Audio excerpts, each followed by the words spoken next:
Well, good evening, ladies and gentlemen. Welcome to Super Old Games Saturday. If it's 7 p.m. on a Saturday night, we're going to play some classic gaming goodness. Tonight I got a very special one for you, special to me and maybe to you, even some of the discussions we had last week. This is Pilotwings 64, which came out almost 25 years ago. It'll be 25 years ago on September 29th, which was also the launch of the Nintendo 64 almost 25 years ago. Man, I cannot believe it's been that long.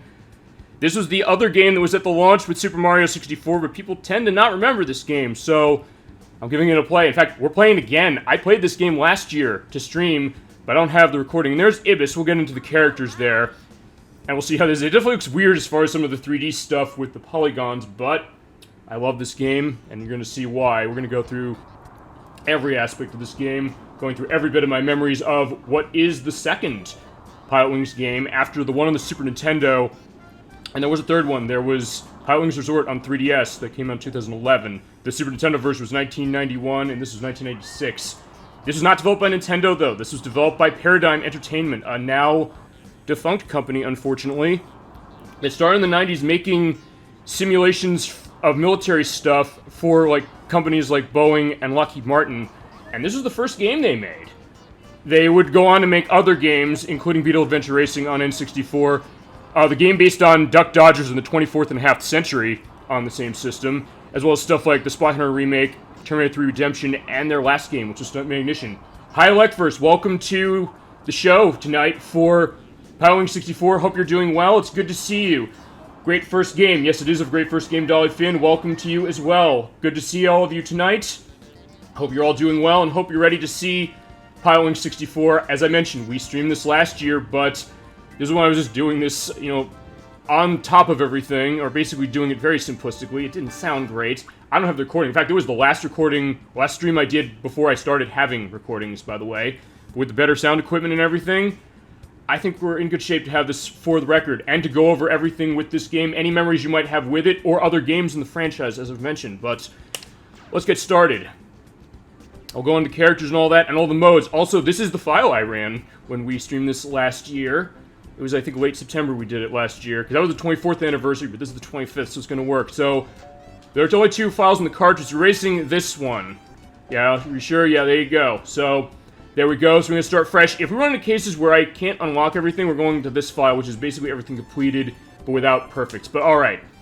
So, this is definitely a very personal one for me. I rented this game a lot when it came out. I bought the Nintendo 64 when it released. Got Super Mario 64 with it, but this is the other game to play, so we rented this one. Is this Shigeru Miyamoto's design? The Super Nintendo game was, and to a certain extent this kind of was. I guess this was kind of a mix as far as that. He was involved, I think, one of the producers on the Super Nintendo game, and sort of the 3DS game. So there is that idea to it. I think the idea of it being a little more of a light take on a fight game, because when you think about, and this is an interesting thing you brought up, when this came out in 1996,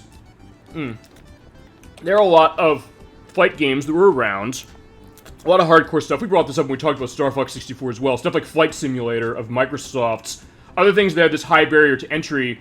But with Pilotwings on Super Nintendo, and also with this one, an extension of the 3DS game that came later, it was kind of this more light thing, more relaxing. Dolphin, you mentioned last week when I said we were going to play this, you said it's a very relaxing game. Not necessarily super tense, but there's going to be some tension to go to this game, because when you start, you have three vehicles to use, and unlike the Super Nintendo game, where you had a group of missions and you have to go through all of them to get certified. If you don't, you have to repeat all of them. This goes based on mission structure, based on the vehicle. We have the hang glider, we have the rocket belt, and we have the gyrocopter. We're going to start with the hang glider. And we're going to pick one of the 6 characters. We have Lark, we'll get to him in a second because I'm picking him. Kiwi, Ibis, we saw in the opening cutscene, Goose, Hawk, and Robin. Now, there are 3 weight classes specifically. Yeah, alright, so you're looking forward to this game. Let me know any memories you have of playing this game or seeing this game, or any memories of the other Pilotwings games, or the fight games you played, or the games you're playing now, or whatever you want to talk about. I love the hang glider. Alright, and this game definitely does the hang glider right. Before I go on, though, I'll explain one thing, which is that Lark and Kiwi, there's 3 character classes here. Lark and Kiwi are the light characters, Goose and Ibis are middleweight, and Hawk and Robin are heavyweights, and I guess the idea is also they're adults. Whereas these are kind of young teenagers and they're young children. And certain character classes would be better for some of the vehicles than others. For this one, because Lark and Kiwi are lighter, they can handle the hang glider much better than Hawk and Robin, where they kind of weigh it down a bit. It makes it hard to control, and Goose and Nimbus are in the middle. We're going to start with Lark. Now, if he looks a little familiar... okay, if you played this game, he looks familiar because you know him from this game. But if you remember Nintendo Power, the Howard and Nestor cartoons, or comics that they wrote for that is Nestor. And this is one of only 2 games he was in. He was also in a game called Nestor's Funky Bowling for the Virtual Boy, which came out the same year as this one did, 1996. Which did have him explicitly in it, but yeah, this was intended as a reference. They've said, Paradigm and Nintendo have said specifically, this is supposed to be a reference to that. So, we're playing as Lark for this. We'll see all 6 of the characters. We'll go through that, because some of them are going to be better for other tasks. Starting in the beginner class with Hang Glider on where you start to begin for every vehicle, Holiday Island. Am I wrong, or is there Birdman? Yes, there is Birdman. We will show Birdman off at the end. And also, like when I streamed this last year, I'm also going to show where all 3 of the hidden stars are, which take you towards where Birdman is, and we'll get to Birdman, we'll get to the music of this game for sure, which I have lots of things to say about it, but for the beginner class for all of these, thank you. Well, sure, no problem, and thank you for your contributions. I have no memories of this game, but my brother does. Okay, so this is going to be a bit of a roundabout thing, which is, I know last week you said you were familiar with it on Super Nintendo. Let me know your memories of that version too, because we'll play that eventually. Do not worry, we will get to that game. And we'll see what we can do on 3DS. The stream thing with the capture device, that's going to be a little more difficult. That's going to be a massive project, so I'm going to have to find that out. I'll keep you updated when I can find something out about it, but let me know what your brother's memories of this game might be, if you remember them, or, feasibly, what do you have on the Super Nintendo, or any comparisons you have, and we'll be able to go into it. I enjoyed watching someone play this. Okay, Sue, Dollyfin, you, like Electverse, had experience of this, I guess, by proxy with other people played it. Alright, so let me know anything you might remember of what you're seeing, but, alright, for the first missions of everything, we have one mission. We have Albatross Nest. Here we gotta fly through 3 rings and land on the landing points. And I'll also tell you how scoring works. You have to fly through the rings, and landing accuracy and impact, we'll get into what that is as we go along. Aspects of the controls. Here is the Nintendo 64 controller. This does not match the one I'm holding in my hand, because I got the yellow one in my hand. But this wanted to emphasize what the analog stick of this game was all about, using that for controlling. And, like as you're mentioning the idea of liking the hang glider, if you know how hang gliding works in real life, or have done it, either as a lark, pun intended, I guess, or whatever it is, yeah, this is going to get a perspective of that, and also the snapping of the photo and moving the camera with the C buttons. And you also take a view of where the map is to see, okay, here's this island, you can kind of go up and down to it to see where you're going to go. See, there are the rings, there's the landing point, kind of playing your way out, and also the thermal currents, which are also in the Super Nintendo game. And you also get a hint as well. Be sure to press the A button when you land to increase your speed to under 50 kilometers. Also show this once. For any of the beginner missions you have a demo, it'll show you how to do the mission. I remember my brother playing it mostly with his friends, but it was better than nothing. But other than that, nothing. Sorry. Okay, but I know you mentioned you had familiarity with Super Nintendo, so don't feel worried to, bring that version up and mention what memories you have, because there's going to be some echoes to that Super Nintendo game for sure to this. Although, unlike the Super Nintendo game, just to go into this, we don't have the, the Pilotwings Academy, where you're basically running underneath the instructor. The instructor's invisible in this game. It's the idea of the characters. I'm going to show this once. I'll hit A to this. Show what view demo is. I'm not playing this game right now, despite the fact it looks like I am. I'm going to show one of these, and then we will go into actually doing it. For the beginner class, they will show you how the mission goes, and they'll give you a little controller map to show how the movement is. And I know that difficulties come up on this show before to talk about what it's like, and it's a fair point, because, hey, it's going to vary between whatever game we play. And it's going to be the case next week we do Sonic 2 8-bit, where it's insanely difficult, though not as insanely difficult how we're playing. But yeah, it gives you a perspective, okay, how to play it, what you're expected to do, and then also how to land. But you only get this on the beginner course. But there you go. That's how we're supposed to do it. Let's see if we can actually do it that way. I think we can. I've been playing this game for 25 years, so I have a little bit of skill to this, hopefully. But here we go. We're going in the hang glider. We're hearing this wonderful music by Mr. Dan Hess, who, interestingly enough, does not have a whole lot of other credits to his name. He did the music for F1 World Grand Prix, which is also by Paradigm for Nintendo 64. And then he did music on an episode of True Blood on HBO, but that's it. But I love this music. I wasn't good at playing games, but someone helped me try this. I enjoyed it, and I feel that I was as bad as it as I was others, which I think is why I liked it. Or I didn't feel as bad as others. Yeah, and that's the thing about this game. It's a very gradual perspective to it. And what I'm doing is I'm doing flaring so I can keep my speed down so I can hit with a very smooth landing. Hopefully not crash the way I did in the test playthrough. I hit that too slow, and there we go. Perfect. Alright, so good start of 100%, and that's important as far as the landing impact, because the idea of the landing impact is when you hit the target, if you bounce off it, you get nothing on that. But if you're going gradually, it'll give you more points, and accuracy is getting close to the center. And you also check the photos. I didn't take any, but we'll be taking photos later. You also get a replay of what's going on with it. I bought the Super Nintendo version for $5 to play on my Retro Duo, which plays Nintendo and Super Nintendo games, and so far I only got the first license. Yeah, the Super Nintendo game is a lot harder than this one. It's funny, my brother and I used to play this game constantly, and actually, I rented this game so much from the Blockbuster store that I could have probably bought it for the amount of money I spent renting it. It was like a $4, $5 rental cost. But yeah, when we played it on Super Nintendo, we played it after. I don't think he liked it very much compared to this, but then I was like, alright, we're on Super Nintendo, so fair enough. As a difference, and it being like digital control, and it was a lot harder because you have to go through the missions specifically, whereas this one, they have the missions set up for vehicle. But in the Super Nintendo version, just in case you have not played it, and Electros, thank you for bringing that up, you would basically go through, like, one license, you have a license test, and you have to go through a couple missions. We'll see a couple of the missions that are in this game. In fact, so far, except the gyrocopter, Hang On Rocket Belt are on the Super Nintendo game as well. But yeah, you go through a set of those missions, you have to get a good enough score, and if you get high enough on each of those, you only get one try for them, and then you have to have a massive score, a high score combined, and then you do it. You say this is easier? I say this is easier because of, I think, partly with the way it controls, I think. Well, okay, it's different comparison between on Super Nintendo and this, I guess, because of the controller, because you're using the D-pad on Super Nintendo, and you're using an analog stick on this one. I'd say it's easier only because when you fail on a mission, and we might run into cases where I'm going to fail, we're doing Rocket Belt next, which is also Super Nintendo as well, you run into a case where you're going to be able to try the mission quicker, and you don't get in the sense that, oh, you're going to necessarily be stuck or, like, walled the way you could be on Super Nintendo, because on Super Nintendo, you have multiple missions, and if you're not good at the plane, say, and you can do really well on the other stuff, if you get a really bad score on the plane, you're not advancing. In this one, I beat the hang glider mission already. We unlocked the A class for that. So if I don't do well on something else, I can just go. You know what? I'll show this quickly. Okay. Oh, actually, no. I'm not. Okay, I'm not right. Because all right, you do still need to get the missions for everything. I think it's after you go through the beginner class. Beating Pilotwings is on my bucket list. I have beaten it, but it took me a long time to figure it, especially when at the end it changes it significantly. Although in the case of that one, they've re-released that constantly, so you can put it on a system that has save states potentially, or run it on Super Nintendo either way.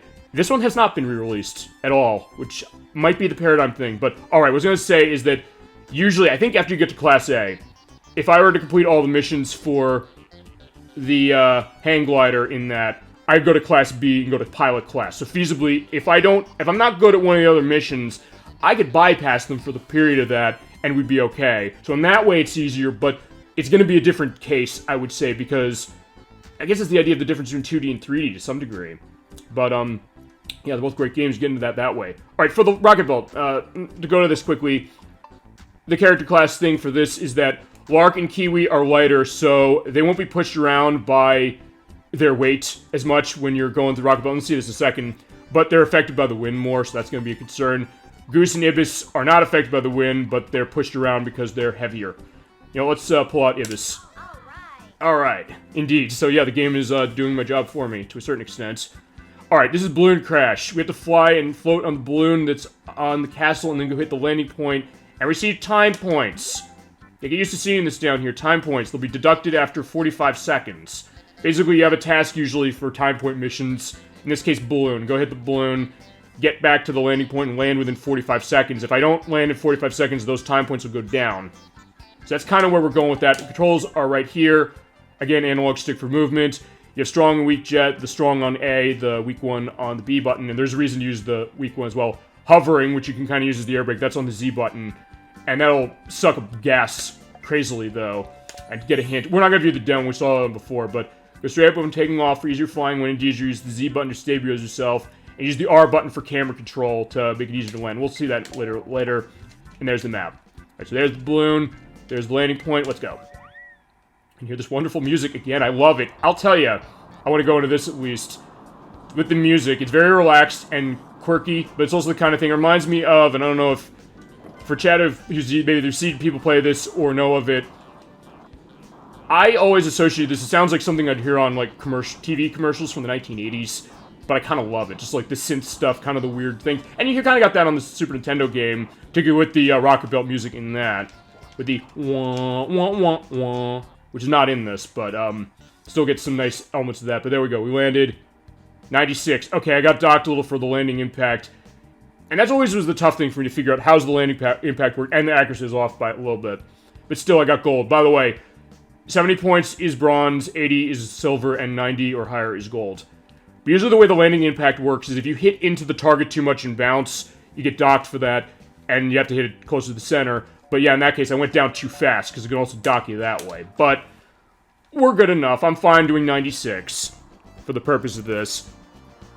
And you get, every time you finish all the missions to get a medal, and when we get to the later classes, you have more than one mission to do.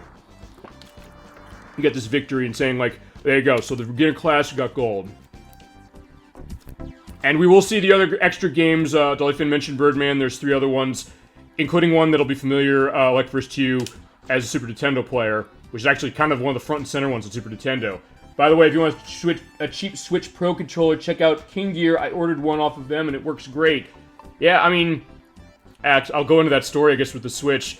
I bought the Switch initially because I think it was after E thought I'd share. Oh, thank you, I appreciate that, absolutely. I remember the way I bought the Switch was that I actually bought when I saw the Pro Controller on sale, because the Pro Controller is a $70 unit. I was like, I could buy a game for that, number one, and I didn't have a Switch at the time, but then I said, okay, they dropped to $50, I think it was after E3, and I said to myself, okay, let me get one of these things. I bought that before I bought the system. I bought everything backwards as far as the Switch was concerned. I bought that. I bought Coda Princess as far as a game because it was cheap. I was like, you know what? Okay, I'm going to do this. And I found a sale for Switch, like $300 off of Best Buy, and they had like an SD card of enhanced storage for it. At that point, that kind of helped. And also, worth bringing up as well, like first, because you mentioned Pilotwings for Super Nintendo. It is on the Switch. It's on the Nintendo Switch Online, which I guess will also go to this. There's the rumor now they might be adding Game Boy and Game Boy Color games. That's been heavily rumored. It's kind of been sort of acknowledged by Eurogamer this past week. I don't know if that's going to happen. I'd like to see it happen. We'll see what's going on. And I mentioned, like first, you mentioned last week you want to see Mario World, Super Mario World anyway, all of those. I have the actual cartridge. We'll start there. But hey, if they put one of those up there, we could just bring up, hey, it's coming up. It might actually go in well for when we do that. All right, Gyrocopter. This was not in the Super Nintendo game. But how this works is you're flying around in this nice gyrocopter. Your character classes work as such. Goose and Ibis are the characters that control the best, but they also take a little longer to get up to top speed. Hawk and Robin go up to top speed quicker, but they handle worse. We're going to use Goose this time. I get that kind of comic element as far as the voice. The $13, not counting taxes, and shipping. Wow. Okay. Okay, there you go. So that's even better. So if you're looking...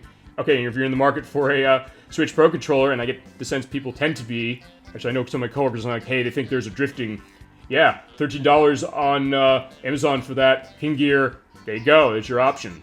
And thank you for bringing it up, and again, it goes into the idea of gaming now, on top of, going back into, the history of gaming, or older gaming anyway. I mean, I guess I'm kind of going to history to this, sorta. But alright, that's great. Alright, well, definitely it is, and thank you very much, and thank you, Dolly Finn, Electverse, everyone else in chat. Your contributions are making the show. Every time I'll say this before we start this. Every time I come on the weekends for Saturday for this, I in some ways don't know what I'm gonna get because alright, we're playing a game, but hey, you all might say something that's interesting. My feed keeps cutting out. What'd you say about Super Mario World? I said about Super Mario Land. I said that there's the rumor on the Switch that the Switch Online is adding Game Boy and Game Boy Color games to it. It's been pretty much confirmed, I think, sort of. Eurogamers basically has, like, elements to kind of indicate it, but Nintendo has not come out and said, yeah, it's happening. But, it's heavily indicated it will. We'll see. I mean, if it doesn't, we'll point out it doesn't. I know you mentioned a couple months ago, maybe they'll do that for N64. I guess it's close feasibly. We'll see, because I know people have been complaining about, hey, there's not enough big profile stuff on the Switch Online. I mean, I've liked the fact that they're just picking weird stuff I've never played, like Claymates and things like that. And people say, like, well, no, we're getting a Shin Megami Tensei game in Japan, but not here. They're like, okay, fair enough, so maybe that's what they're doing. Alright, gyrocopter first mission is novice rings. 5-3 rings in order and land on the runway. I hope so. I hope so. Yeah, they hope they do that. Yeah, I hope so too. I mean, that would be cool to see because that also goes to what we said about pointing to classic games, and you were saying, hey, that, you don't think the Super Mario Land games are being remembered as much. That might change it. And, yeah, in that case, there you go. Maybe the idea is like, hey, you get to make one wish on the show. Maybe it feasibly comes true to some degree. I mean, look, I have nothing to do with that. I don't have any connection with the industry that way. I'm just a guy in my middle 30s playing a game. That's really all it is. And just talking about it. I love talking about it with all you, and I love where the show goes, because you never know what you're going to get on this program. And you all make that happen. I thank you from the bottom of my heart for that. Alright, let's go through the mission structure on this one. Time points are in effect here after a minute 30.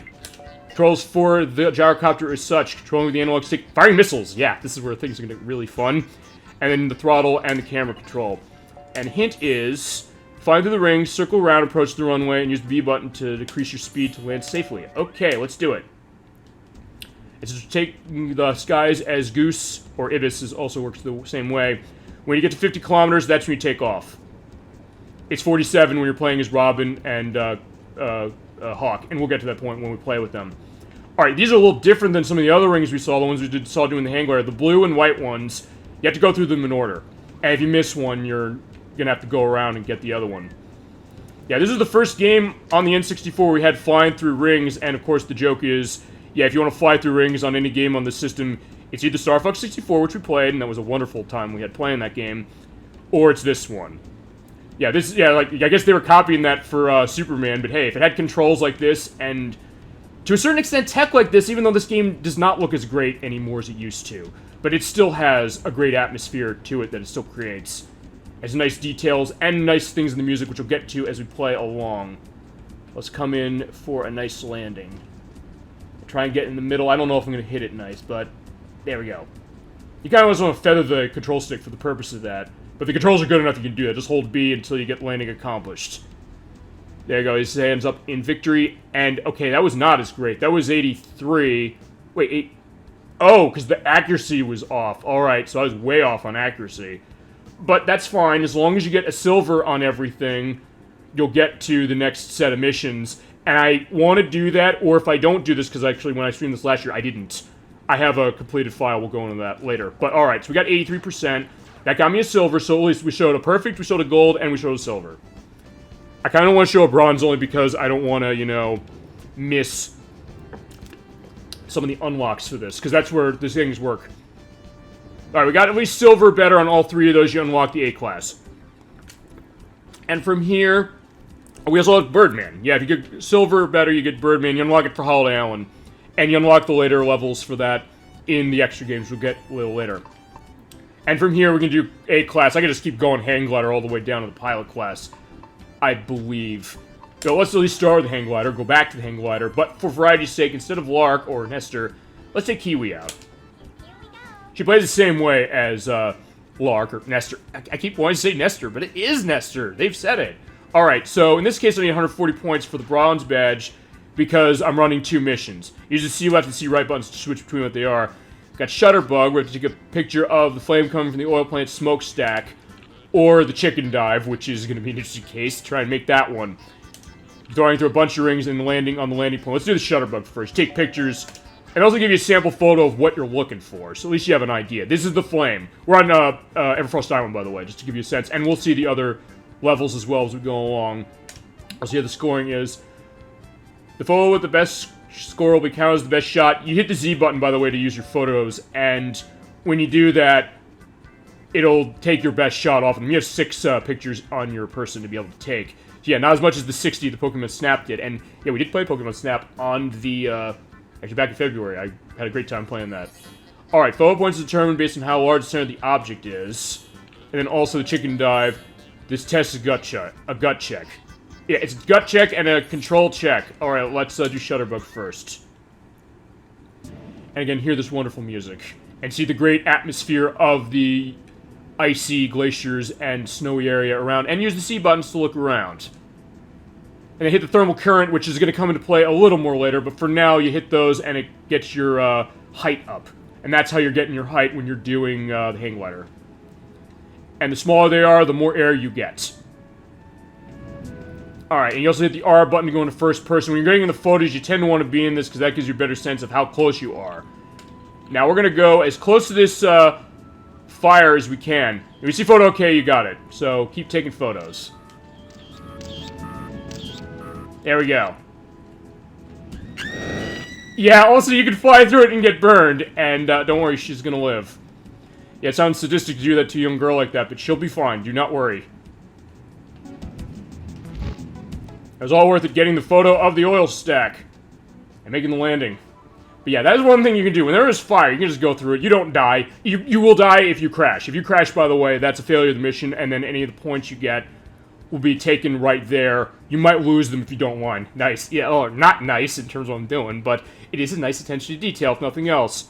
And you also check your photos, by the way. They'll show you which points were there. I got 55 points. You compare what they are, and you can save up to 6 of them to the cartridge. Oh, I have... Did I not save all the pictures I had? Alright, so that one's okay for 34. That's 51. 51 there as well. This, I think, was too close. That was 51, and my best shot was this one. That's 55. Alright, so that's good. And replay, by the way, will show how the mission went. Actually, I don't know. Did I show that off earlier? Okay, if I didn't, here it is again. It just shows the last couple seconds what happened, and we can also see that when we do crashing. Alright, there you go. And by the way, you also get little hints as far as how things work, how flaring works, which I'm hitting on the A button. Which is you lose speed if you send too much, and we'll show that probably with the next one. And next, and here we go, when you have this set, you can try the mission again if you want to. You don't have to do both of these, a gun like the Super Nintendo version. You don't have to do both of these and then get a game over if you don't do well on one. It saves your top score for whichever one you did, and you can go to the other tests. It's realistic, yes. And that's clearly, I think, what Paradigm was going for. And what Paradigms went through with the other games. I said, they started as a company, I didn't know this, out of Texas that did, like, military simulator design.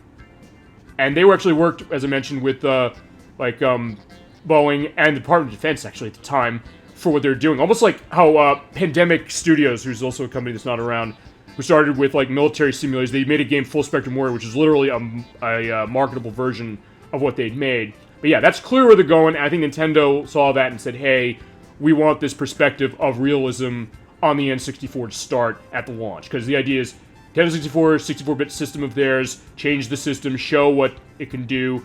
We went into this with Wave Race a few weeks, or Wave Race 64 a couple months ago. This was kind of that case too. Alright, we're doing the chicken dive, going down. Go off the top there and just go down. This gets a little hard because you have to point the analog stick and point down to go through all these rings. You can feasibly miss some. I'm going to miss one right there. And then go through here. Yeah, I'm going to miss a lot of rings.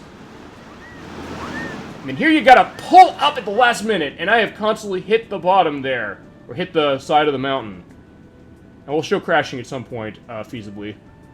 But I didn't hit all the rings. In this case, you don't have to. You'll get more points if you do. I at least want to get silver off of everything. By the way, also show what they were saying, where as you hold up too much, yeah, your speed goes down and you're in trouble.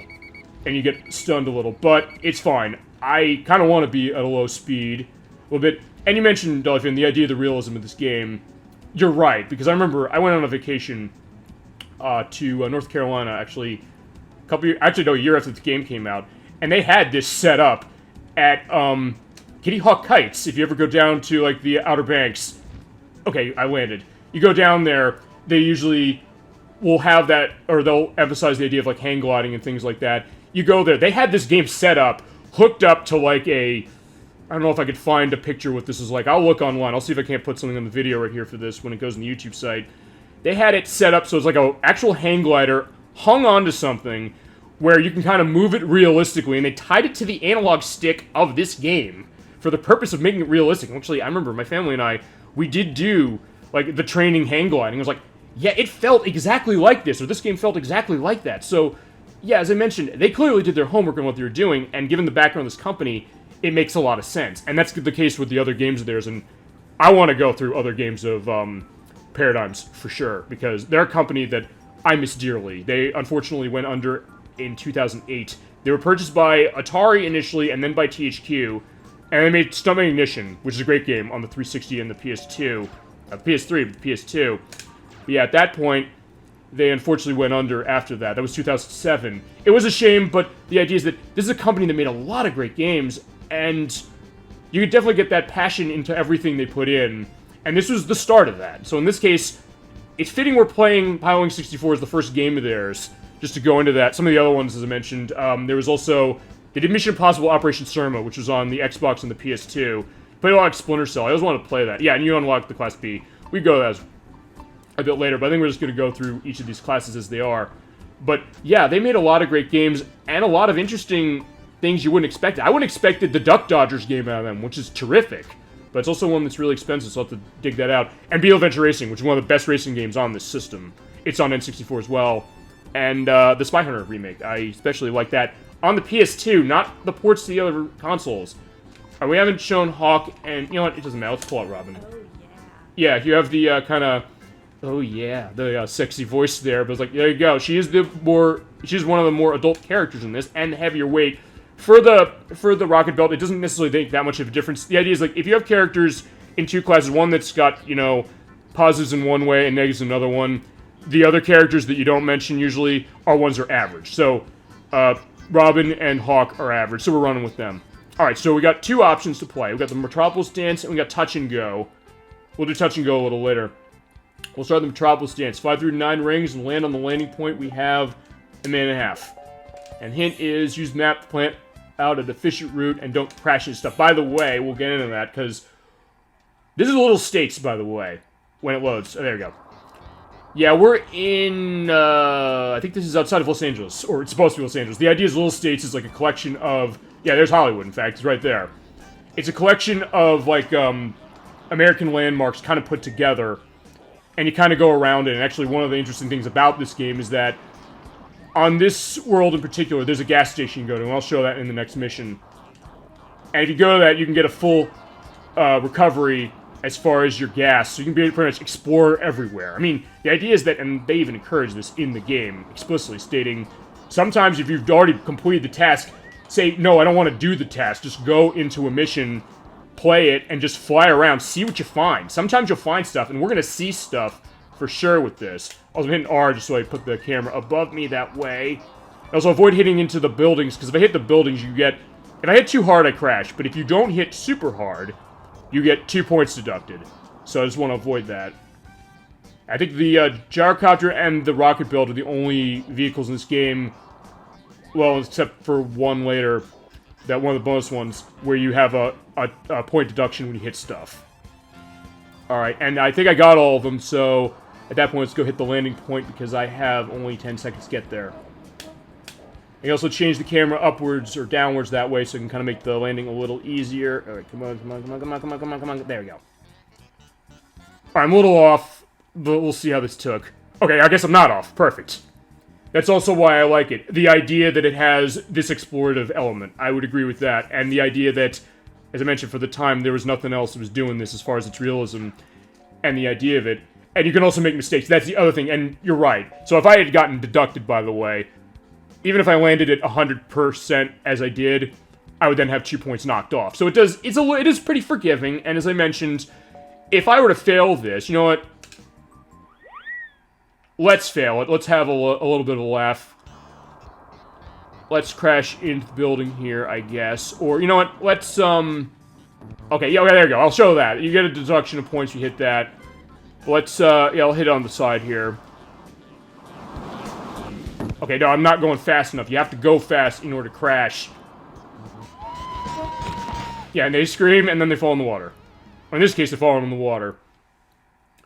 So, yeah, you're right. You do get a bit of a leniency that way. Yeah, they show the deducted points there. So the thing is, if I had gotten not a whole lot of points off of that, I could say, like, you know what, I could try it again. So you could try it again as much as you want, but the only time you get passage is if you have enough points to go for the badge. Well, okay, well, the idea is you get passage, but the idea is that you can go to the other vehicles and play it that way. Let's do Touch and Go. This is an interesting one because you don't start with a lot of health or a lot of gas. And I always had a problem with this one because, like, this is where it's easy to do that point deduction. Because if you don't land on these points specifically, you have to land on the landing pads here, or the little tiny landing pads. If you don't land on them right, or if you land on them too hard, you will get point deduction. So, in this case, you have to kind of use your hover specifically, and don't run out of gas, and I'll show the gas thing in just a second. Also, it doesn't matter where on these you land. As long as you land on these mini targets anywhere, it's fine. But if you hit them too hard, you'll go and you'll lose points. And because they start you specifically with low fuel, because when you hit these, yeah, you get a little bit of fuel off of that. But yeah, if you angle the camera down a little bit so you can kind of keep a sense, use the C up and the C down buttons to do that. And you use the hover a little bit, because if you hold the hover down, yeah, that gas goes down pretty quickly, so you don't want to do that too much. But I will show one thing off with this, because I'm going to show all the secrets I can show off for this game too. Alright, there you go. That's all of them, and then after you do that, you land on the landing point, which is over here. And there's that hangar. We're going to come back. We're going to do this mission again after we finish it. To show this off and go into the side here and go down a little bit, and there we go. Nice. 96. Okay, I got docked on the landing impact, which is always a hard part for this, so there you go. Alright, so we're going to see the victory thing over that. And yeah, we're in New York. There's other areas we're going to see, and every vehicle will go to each of these locations. So we'll see little states for the other vehicles later. Well, that we got a gold badge. As I mentioned, I'm going back in there, but we're going to... Yeah, we'll stick with Robin, because why not? I'm going to do the Chachiko mission again. I'm just going to show this off as a point of reference, because it looks like I'm low on fuel, and I am low on fuel. But there are a lot of little secrets this game has, and like when you're mentioning the idea of it gives you a little bit of leniency, and it also gives you a lot of things to explore. I'm back. Alright, good to see you back. We are doing the... Okay, I already did this mission. You have to land on those tiny landing pads to get fuel, and then land here. We're not landing here, but this is the idea. You can explore in this game. But if you go into this hangar right here, is a warp point. And yeah, I'm running out of gas, but don't worry. It's supposed to be Cape Canaveral, so the rocket's going to take off. We're not focusing on the rocket right now. We will later. We have to take a photo of that when we do a hang gliding mission here. But in the meantime, while I have my gas going down, I'm going down the road here, going to the gas station. The logo I always thought was the logo for, I don't know if you're familiar with this, Citgo, a gas station chain. No, it's not. This is the logo of Paradigm Entertainment. Or was when this game came out. But if you're close to it, yeah, you get a full fuel restore. So you can fly around anywhere you want, and you can keep coming back here any point you want for free to get your gas refilled. You can do this with the gyrocopter as well. And, there you go. But, since we're done with that, I'm gonna crash. Intentionally. Or get stuck? Okay, I've never seen that happen before. You saw that. I just got stuck in the tree, and I fell down to the ground. Usually supposed to... Or she's supposed to kind of fly off it. Oh, alright. Yeah, I never saw that happen before. You know, let's watch the replay. I want to see what this looks like.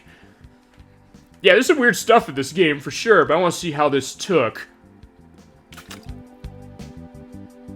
Alright, I kind of bumped. You could hear that. Boom. Alright. So that's weird. Alright, yeah, there's an image for you.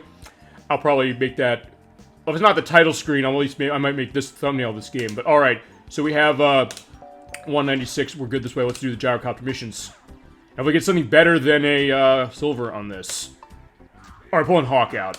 He's a tough guy, or as the manual says, he's a tough guy, but he's kind of a pussycat in the sense that he's, you know, got a sensitive side. And he does, and they show that sort of as far as, like, the elements of this in the manual. It kind of goes into the idea of what these characters, you know, perspectives are like. Alright, so we got two missions here. We got Sky Maneuvers that to fly through the rings, and then Bullseye, where we use the missiles, which is awesome. You know, let's just start shooting the missiles. The 3 missile targets and hit the runway. And you can circle around and hit them again if you need to. Let's do it. And we go a little faster on this one because he'll take off at 47 kilometers as opposed to 50. You see the distance, there's the target, and then when you... Here's how it works. You hit the Z button, it'll shoot off. You can shoot 2 missiles out at once, and then when they hit something, they'll hit the water like that. Then you can go. You can go in first person view, hold the Z button down for the targeting reticle, and let go. Boom. I don't know if I asked this, but any chance for F-Zero? Yeah, absolutely. Asking you shall receive. You want to see F-Zero? We'll do F-Zero. What version do you want to see? I have... The versions of F-Zero I have is... I actually don't own the Super Nintendo F-Zero, but it is on the Switch Online, so we can play it that way. I have F-Zero X on Nintendo 64. I have F-Zero Maximum Velocity for the Game Boy Advance, which you can show because I have the Game Boy Player to show that. And I did want to get a copy of F-Zero GX on GameCube, at least, and also maybe, was it the GP Legend? You want to see F-Zero X for Nintendo 64? Yeah, no problem. I'd love to show that game. That game is awesome. That's another one that is an impressive tech feat when you think about it for Nintendo 64 because of the speed and because they focus frame rate above everything else. I think it's one of the only games on the system that has... Oh, I'm coming in too fast. We'll see if I can make this landing. That has a 60 frame per second frame rate during gameplay. Hell yes. Yeah. And I love that. I love the fact of how they meant the speed. You could say aspects of the graphics, but you know what? It doesn't matter, really, because you're going so fast, it doesn't matter. You have all those elements of how that is, and you get so into the idea of how it's going, of, like, the 3, 2, 1, dude, and it's so good stuff, and then you get in the next lap of, like, you got boost power, or, yeah, the final lap. It is great stuff. We'll do, F-Zero X is going on the list. Do not worry. We will play F-Zero X. That game is awesome. I definitely want to give it some practice. I've not played it in a while. Great. 94. Yeah, there you go. 94 on the score. For a minute, I was like, wait a second, you're saying, did that come out in 1994? It's like, no, okay. F-Zero X in 1998. F-Zero Super Nintendo was 1991. In fact, it was either a launch title for Super Nintendo or was close enough to it, but... Alright, so, yeah, there you go. So that went well for that. Decent enough. I'll take the 94. Let's do the other test, which is the Sky Maneuvers. The hint here is to watch the radar and plot course. If you miss a ring, you might want to keep on going because going back consumes time and fuel. You can go back, feasibly. But, yeah, we'll try not to. We have to do, like, circling around for some other missions, so for this one, won't do that.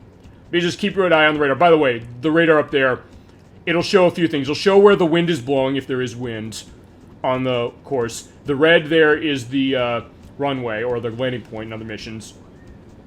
The rings, the yellow means... Oh, crap, I'm going to miss one of them. Alright, fine. You can miss one of them for this one. If these are the blue ones, you couldn't, but alright, I missed that one. The yellow means that they're above your current position. The green ones mean they're below your current position. So in that case, that's how you do the read of where the radar is. And you basically do the turning to keep an idea of where they are.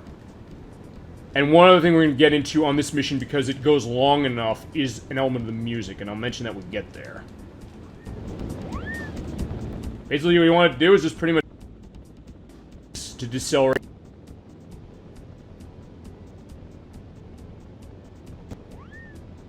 You can't see one, keep an eye on the radar, and also see sometimes they're off to the side like this, so you either want to go slow or kind of cut into it like that.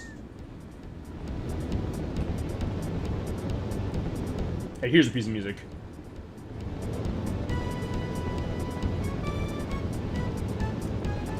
Yeah, that do-do-do-do-do-do-do-do. I don't know if they've ever actually officially emphasized this, but I always associated that with the song Celebration by Kool and the Gang. I don't know if Dan Hess has ever been asked, hey, was that the intention of what they were doing with it? It's not the same sound of it, but I always associated it that way. At the time, I said, this sounds very familiar. Let's get dangerous. Alright, that's another one for Darkwing Duck, which we can also play, because I have the, I have that NES game in the Disney Afternoon Collection for the Xbox One. Let's play that one. I could also feasibly play... Horrible. And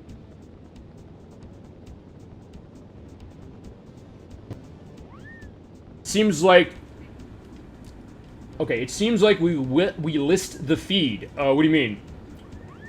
Let me know what you mean about... Oh, list it back. Oh, list the... Well, you can hear feedback of the game? Is that what it is? Or lost the feed. Okay. Yeah, I'm sorry about that. I mean, here's the thing about this, just to get an idea of where this is. And we landed. We'll see how this turned out. 96. Okay, pretty good. Alright, so we'll get that. To give you an idea to what that is, sometimes it runs into... I'm not going to say it's always going to be your internet connection and I'm not at fault. Because I've noticed in some cases, sometimes it runs the memory I'm running through with my PC. That's good. Well, yeah, but I mean, in some cases I've noticed, hey, I run a lot of stuff sometimes. The Twitch end of things. So,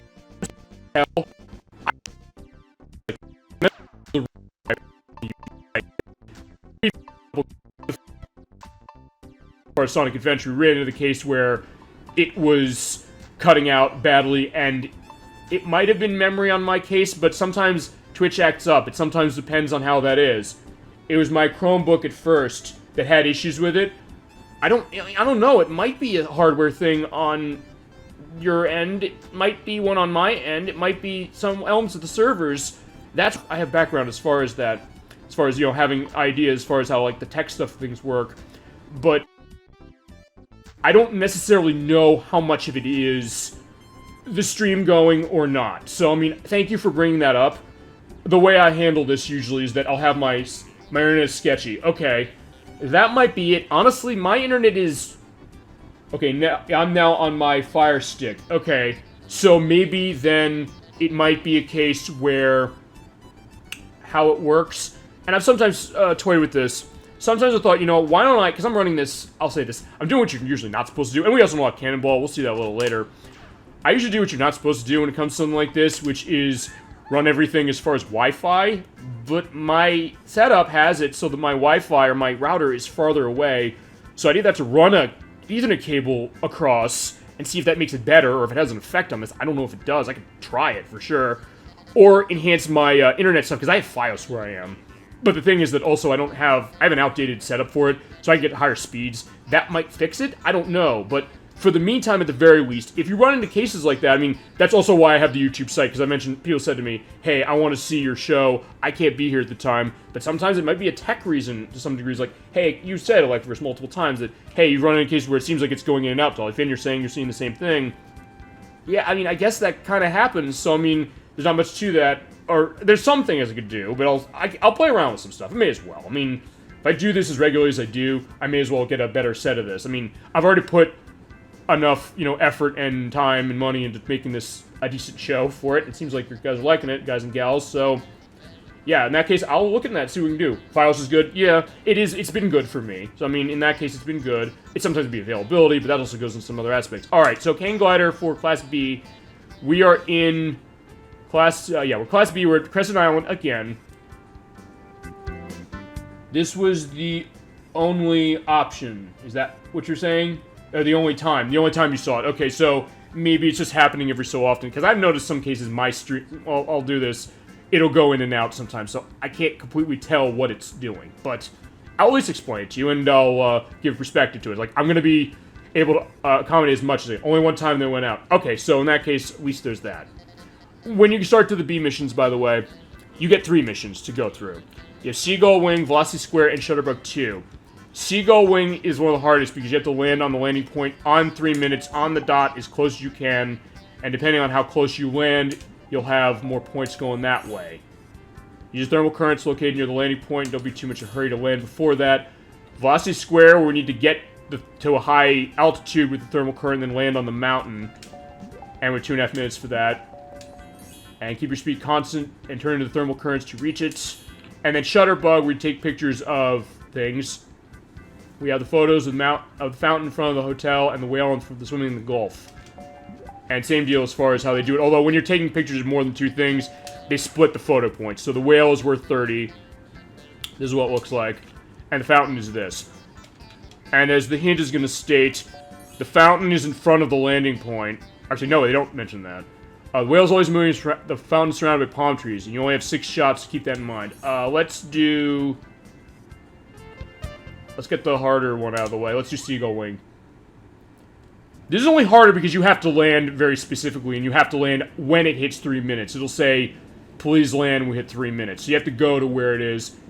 And kinda, I guess, sorta waste time, but again, you get to also enjoy the great sights of where this is. I mean, as I mentioned, this game looks a little creaky visually now, because you're seeing pop-up in places, or in places, I should say.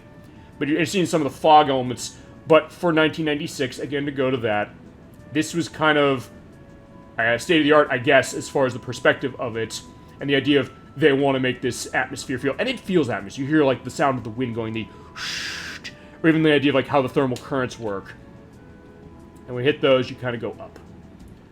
So that way, it still has this kind of feel of, realism, along with balancing the idea of it being easier approach. And Dollyfin, you mentioned the idea of the Shigeru Miyamoto influence on this whole franchise, basically, of which it's only 3 games, officially. There's also Wii Sports Resort, which has elements like this. There you go. Looks like Sideshow Bob hang gliding. Yeah, that's that would be an interesting sight as far as The Simpsons. Oh no, oh right, he did hang gliding a couple of the episodes, or Sideshow Bob's Last Gleaming as far as The Simpsons when he's on the Wright brothers plane, and then like the Harrier jets pass by. It's like it's going too slow. We have to get out and walk. And at some point we could do a couple of The Simpsons games. Oh, we sort of did the arcade game of what I could do because I only have the demo of that for the 360. I have the Simpsons game on the Wii.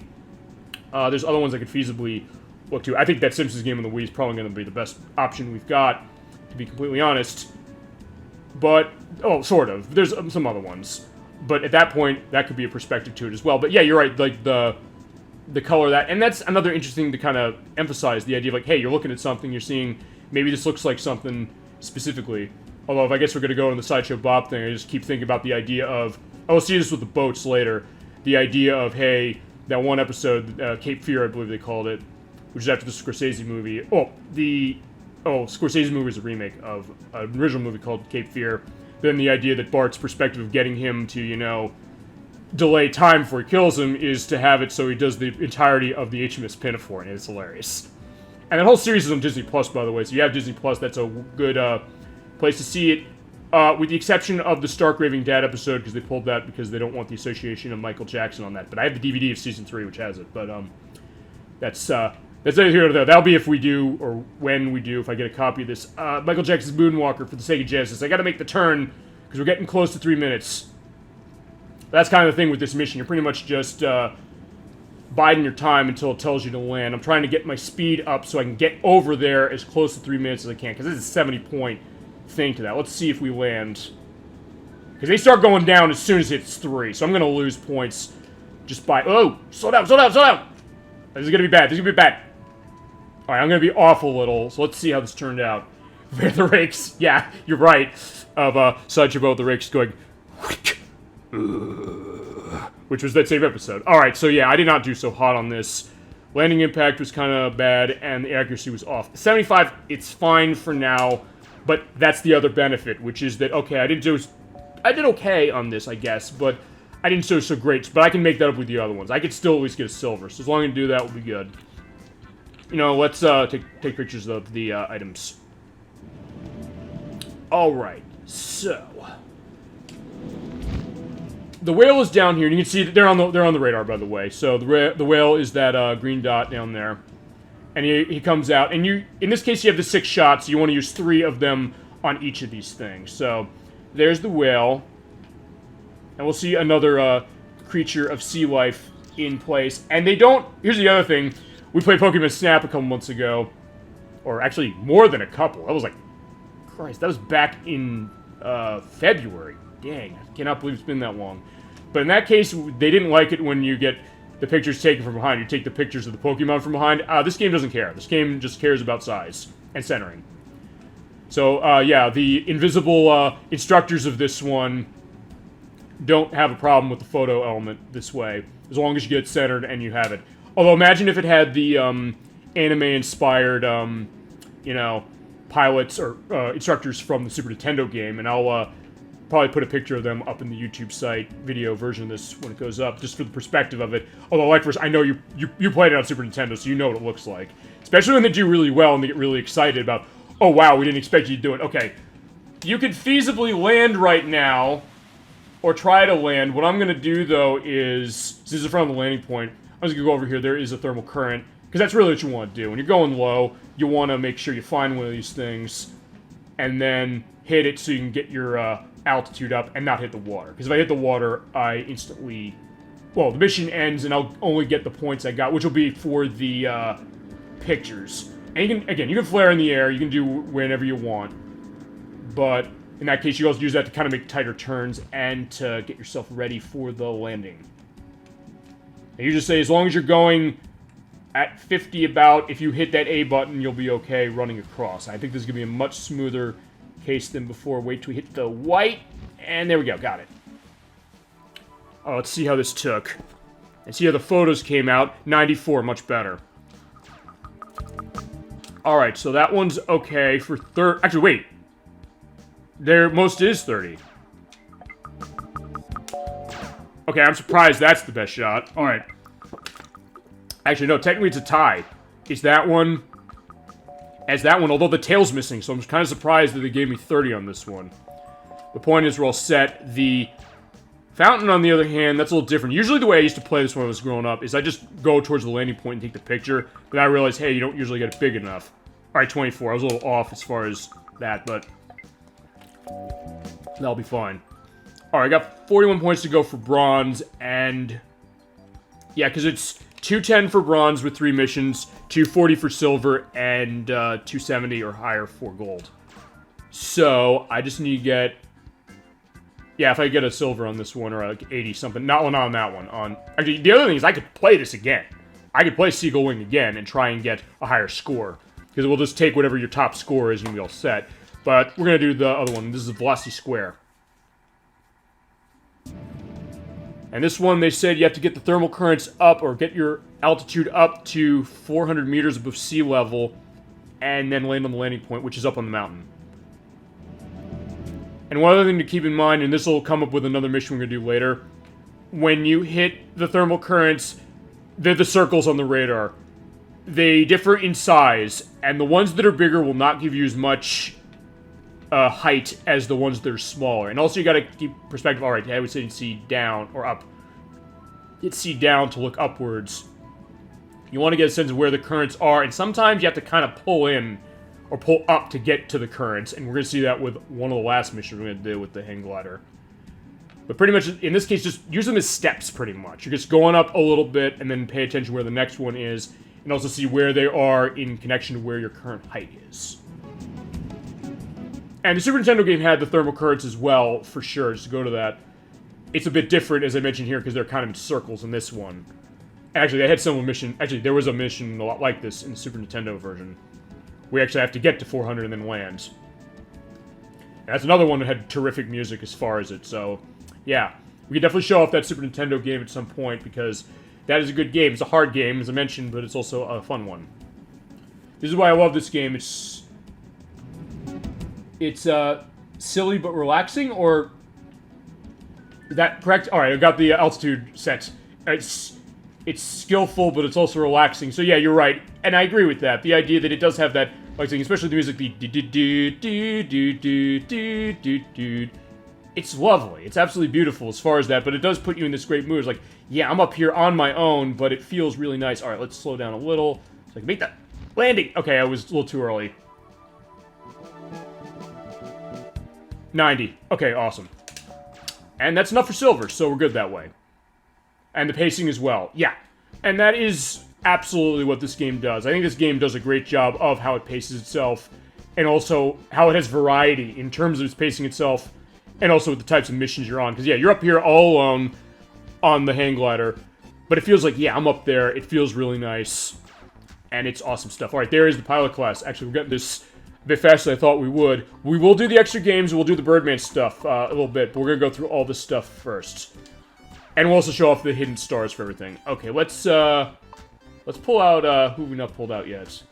Actually, we pulled all the characters out. Let's pull out Kiwi for this one.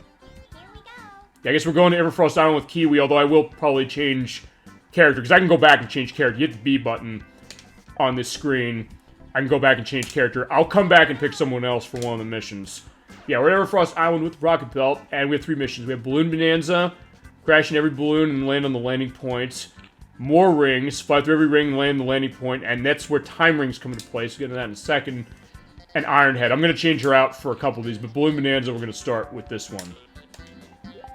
Time points to get deducted after 2.5 minutes. Balloons were 30, time points are 40. Each blue balloon turns into 5 orange balloons. Hit them before they get away. Alright, let's do it. Also, by the way, one other thing is I haven't taken off yet. The timer will not start until I take off. So I can kind of get a sense of where I'm going if I want to. And by the way, pay attention to the left over there. We're going to come back later for the hidden stars. We'll show those off a little later. Alright, so follow where the balloons are. There's the blue balloon. You have to bust that hard enough, and it'll break into 5 orange balloons. There we go. Balloons split. And they'll bounce around, by the way, so at that point you got to keep an eye on where they are and then hit them. And this is also where that hover is going to be your best friend. You can kind of hit them from any direction. I think they could feasibly bounce up and hit you. In fact, there you go. Perfect. And I'm picking Kiwi for this one because, yeah, she's lighter, so she's not going to, you know, and I'm not going to burn her. I'm going to be a little nice this time. And I guess I'll probably show every character getting, you know, screaming to their burning or something later. Alright, yeah, this is a little harder because you're over the oil refinery, and the balloons can kind of go all over the place, so you got to keep an eye on where they are. Yeah, the oil refinery that is owned by Paradigm, because there is their logo again. You can also find the N64 logo in places too. Yeah, so this is where it gets a little harder, so you have to give a perspective of where the balloons are, and yeah, just miss hitting that one. Where is it? They can get away from you quickly. I still have a couple of those to go get. Oh, wow, that one went out pretty far. Okay, no, get that one first, and then go get the other one. You hear this great music. As I mentioned, I don't know if I spent enough time emphasizing this. It sounds like an 80s television commercial, but I love it. I love that sound, like the synth stuff, like the all the other instrumentation going on with this. Like the keyboard. It's like 80s keyboard. I love it. It's so good. Let's get myself ready in place. And it's 2.5 minutes, so I got time. There we go. Boom. It does. Oh, I'm glad you agree. I mean, if you don't agree, let me know, and we'll say, like, what do you think it sounds like? 96. Okay. The impact is always the hardest part, but, like, there you go. Alright. I'm going to do another test, but I'm going to go back. I'm going to pull out, because we've got areas that have wind, and ones where you have to kind of be pushing yourself, so my inertia is going to matter, so we're going to pull Goose out. Doing the American red, white, and blue perspective with his outfit there. Let's do Ironhead. Ironhead is a little different because you have this big green balloon. This doesn't break, but you have to kind of push it towards the goal, and this is the only point you get. And you know what? Let me show one thing off. You hit start. You can check the map. You can see where things are. You can see where the balloon is feasibly. It was right there. You can also see where the goal is. I'm gonna go back because I should have probably looked at the hint. And I just started this, so I can do this. Yeah, because the scoring is only time points, so I just have to get the ball over to where that goal is and do it in a minute and 15 seconds, and I'm guaranteed 100%. If it bounces too high, wait, because then it'll come back down and keep your eye on your altitude as well as the balls. Alright, let's do this. I just want to show that perspective. And seeing the nice night sky here, which that's the other thing about this game as far as the atmosphere it creates. Also do this with the balloon. You hit it down from, and this goes to the physics element of it. You hit it downwards like that, it can sometimes bounce up higher, or you can hit it from the center to bounce it that way, or hit it from below and it'll bounce up a little higher. But I don't want to hit the oil refineries, otherwise I'll either lose or I'll get points deducted. Alright, and they said don't send it too high, but as long as I get it anywhere in that goal over there, we're gonna be fine. They also hit it downwards that way and it'll bounce. And when it bounces down like that, that also means that it'll feasibly bounce a little higher when it comes back up. So clearly they were paying attention as far as what they're doing with the physics of this game. And it makes it that much more fun. You kind of play around with the physics that way. And it's the kind of thing I've always thought about this game. Imagine a new version of this where it had like a ragdoll physics engine. Especially when you do crashing and things. I can imagine that being awesome. But alright, you get perfect because I got the time points, you got the balloon in there. This is actually one of the easiest missions to do here for the purpose of that. But another test is going to be the hardest of these three, which is more rings. Try to fly through the time rings for higher score. I've never been able to do this very well, or great. Well, it is. Well, thank you. I appreciate that. Well, the game's great. I guess I'm doing okay, so thank you. As I mentioned this last week, I kind of want to be modest to certain degrees. Like, look, I'm not going to come in here and say that I'm the best ever, because I might run into a case where, hey, I'm going to screw up. I mean, I'm being honest here in the sense of I've never gotten all of the points out of this because of the time ring thing. We'll show this. And there are no time points here for set. But they're time rings. Also, because of the way the wind is, and it's snowing, and I love this effect too, there are the rings there, and there's one spinning. You can miss those, by the way. Dinner time pork steak. Ooh, sounds nice. Good for, you know, a nice winter night, although we're not to winter yet. We're getting there, though. Alright, so here we go. When you go through some rings, you have ones that are stationary like that. You get time ring. You have to go through this quickly in order to clear it. And they also flash on the radar. And some of them will go in different directions, and you also have to pay attention to, and I'm not always sure how this works, the direction you have to go through one ring in order to set the time rings off. We'll see. I'm gonna hold here. Let's go this way. A time ring over there. Okay, I've never seen that happen. Go through that way. And you want to go to the time ring because it's worth more points. Okay. So there's only one. Alright, I'm surprised that it went to that one and not that one. I might have went the wrong order.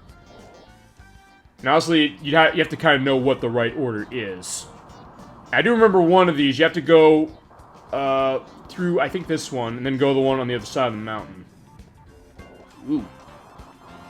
Yeah, there you go. And it does flash on the radar where it is. So hopefully you have time. You gotta go through it in time. But alright, I'm doing pretty decent as far as this, because you get more points hitting that.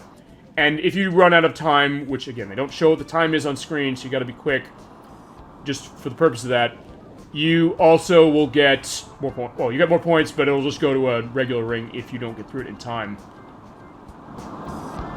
Alright, so there's some over there. Okay, there we go. So there's time ring start. Alright, so... Oh, wait, there is another one. Okay, there we go. Yeah, Goose or Ibis is your best choice for this one for that very reason. Because then when you're going around with the wind that way, you're not going to be blown around as much. You could feel that. That goes into the aspect of the physics once more. Alright, time ring... Oh, where is it? Oh, it's down there. Uh-oh, I don't think I'm going to get to that in time. Okay, never mind. I guess I am going to get to that in time. Alright. Let's see how this turns out. Alright, we'll go down in this one. These move sideways this way, so yeah, I could feasibly miss one of these, so... Let's... You could use the hover, though, to make it a little easier. Oh, there we go. Got it. Alright. I don't know how that turned, if that was the right way to do it. But, we got them all, and so we can land, which is right over here. I'll come in a little easy and use the weak jet. There we go. Nice. Yeah, you feather that, and you should be good. Let's see how this turned out. 95! Okay, that is probably the best I've ever done on this level because of the way the ring points are. And as I said, I don't know the order of how the time rings go. But there you go. This is the reverse record curse. Usually they say if you're recording yourself, you might do worse. And there's been cases where that's been the case. But this one, no. Alright, so there we go. 95. Alright. 9 off of perfect. Wow. Okay. Awesome. This is always the one I can't get perfect on. You do get a different element of the ending of this when you get to it, if you get perfect scores and everything, but I've never done it. There we go. We got Class B badge. There we got gold, and we got the cannonball over there. We'll see that in a bit. But gyrocopter, we are going to the little states once more. Let's pull Ibis out for this. Okay, the 3 missions we have here are River Run, fly through every ring and land on the runway, and there are a lot of, order rings you have to go through, which makes it a little harder. Metal Horizon, we have to destroy 10 targets in the Grand Canyon and land on the runway. And Hawk Attack. This is where we're going to get to Mecha Hawk. There's a robot around. We're going to have to destroy it, but we'll do that later. And not much of a city he's destroying. He's attacking the countryside, but we'll deal with him later. Let's do River Run. Time points will be deducted after 2.5 minutes. You're going in a line as far as this, so you're not going to be too much of a case of that. White rings on the bridge are difficult to get to, but they help with your score. Alright, let's do that. Alright, there goes the plane taking off at the airport here. Actually, I guess I'll go into that because they mentioned because the blue and the white rings are the order rings. When you see white rings, because I think they give you a choice of where you can go through the white rings, they're worth more points. We'll see that when we go through the river, because it's a river run.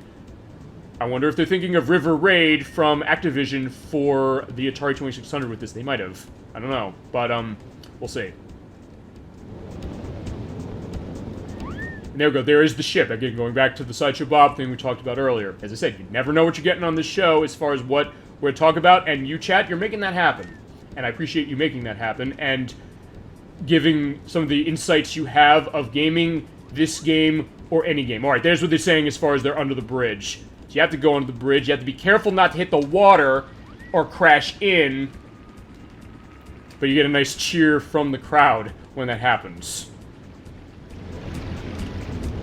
This is one where it's kind of, conducted to practicing multiple times. But there is the, Arch of, St. Louis. There we go, yeah, you just slow down and go okay through that, and on the bridge. Yeah, this is where things are definitely going to heat up. But so far, so good. Alright, where is the next one? Yeah, I'm taking a risk going through this one. Whoa! And that's where, as Dollyfeeder mentioned, the idea of this being a calming game, and also one that every so often you'll still feel the tension, the weight of, oh no, I gotta go through this and be quick. We're good, and the landing point is over there at Cape Canaveral, which is where we took off. Alright, but I'm gonna slow down a bit because I want to make sure that I go through this last one. And also because the landing point is sideways. Alright.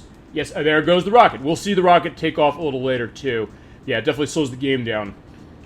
Slow down a bit. I gotta slow down a little more. Hold that B button down. And you know you're going slower when the propeller starts going a little... not as rapidly. Alright, that's fine. I'll just take it nice and easy. Eye of the needle, eye of the needle. Whoa, that's difficult. This is one of the more difficult ones. And honestly, I'll say the gyrocopter stuff is where it gets really hard. Or it's the hardest of the three main vehicles. Alright, I landed nice. We're set. 100. Wow, awesome. Perfect. So, there you go. Alright, so that's how you do River Run. Don't get used to seeing that for some of the other ones. At least not with the Mecha Hawk one. Because that's one of the hardest. And that's because it's a time bonus case. There's 100%, and, oh, okay, I didn't mean to retry it. Alright, but yeah, there's the nice plane taking off. Bye-bye. Well played. Alright, thank you very much. Appreciate that. But, of course, well played as far as all of you in the chat, as far as everything you got to say. And, yeah, anything you want to talk about with this game, any other game, bring it on, we'll do it. Alright. Let's do Mecha Hawk. Or Hawk Attack, as they call it. Mecha Hawk can throw rocks at you, which you destroy with missiles. This is hard because you have to kill him in 2.5 minutes. And you have to hit him 5 times, 5 missiles. And the way he moves is really, really weird.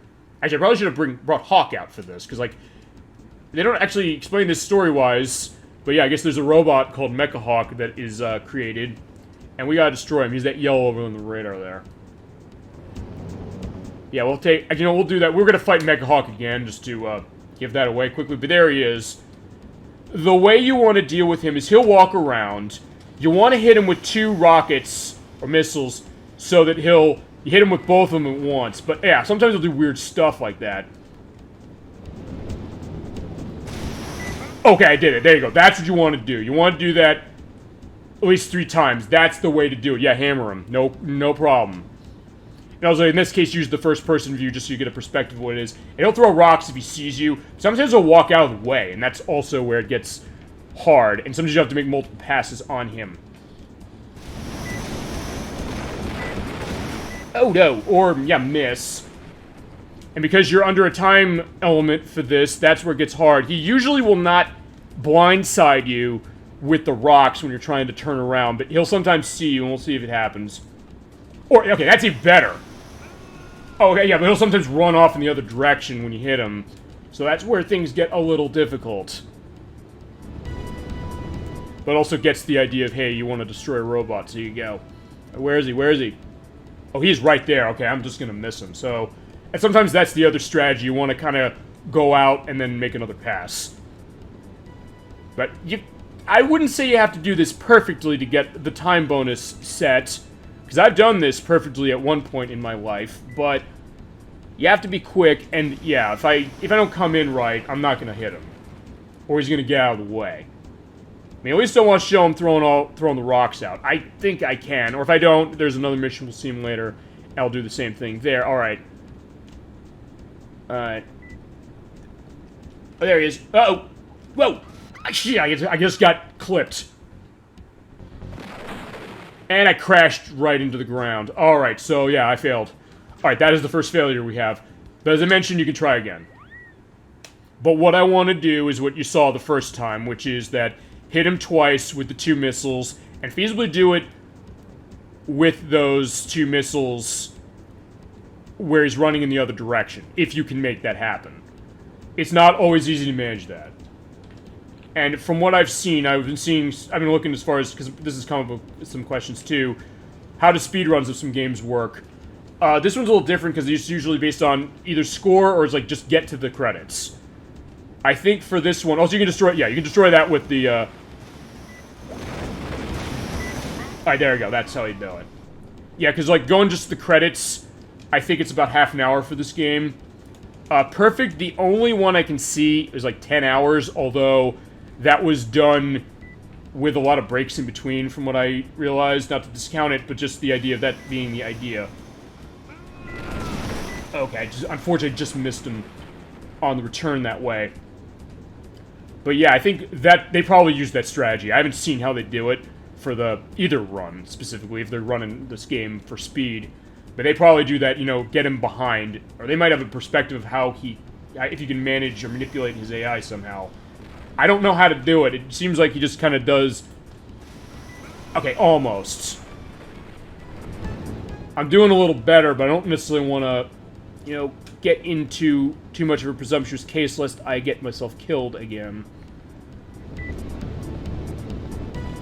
Alright. Oh! Almost had him.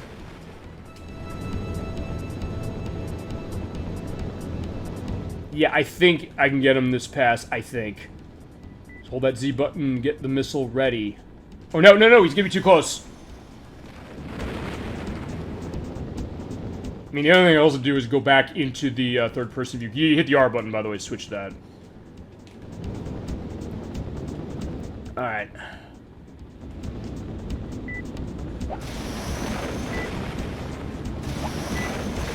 Got him. Alright.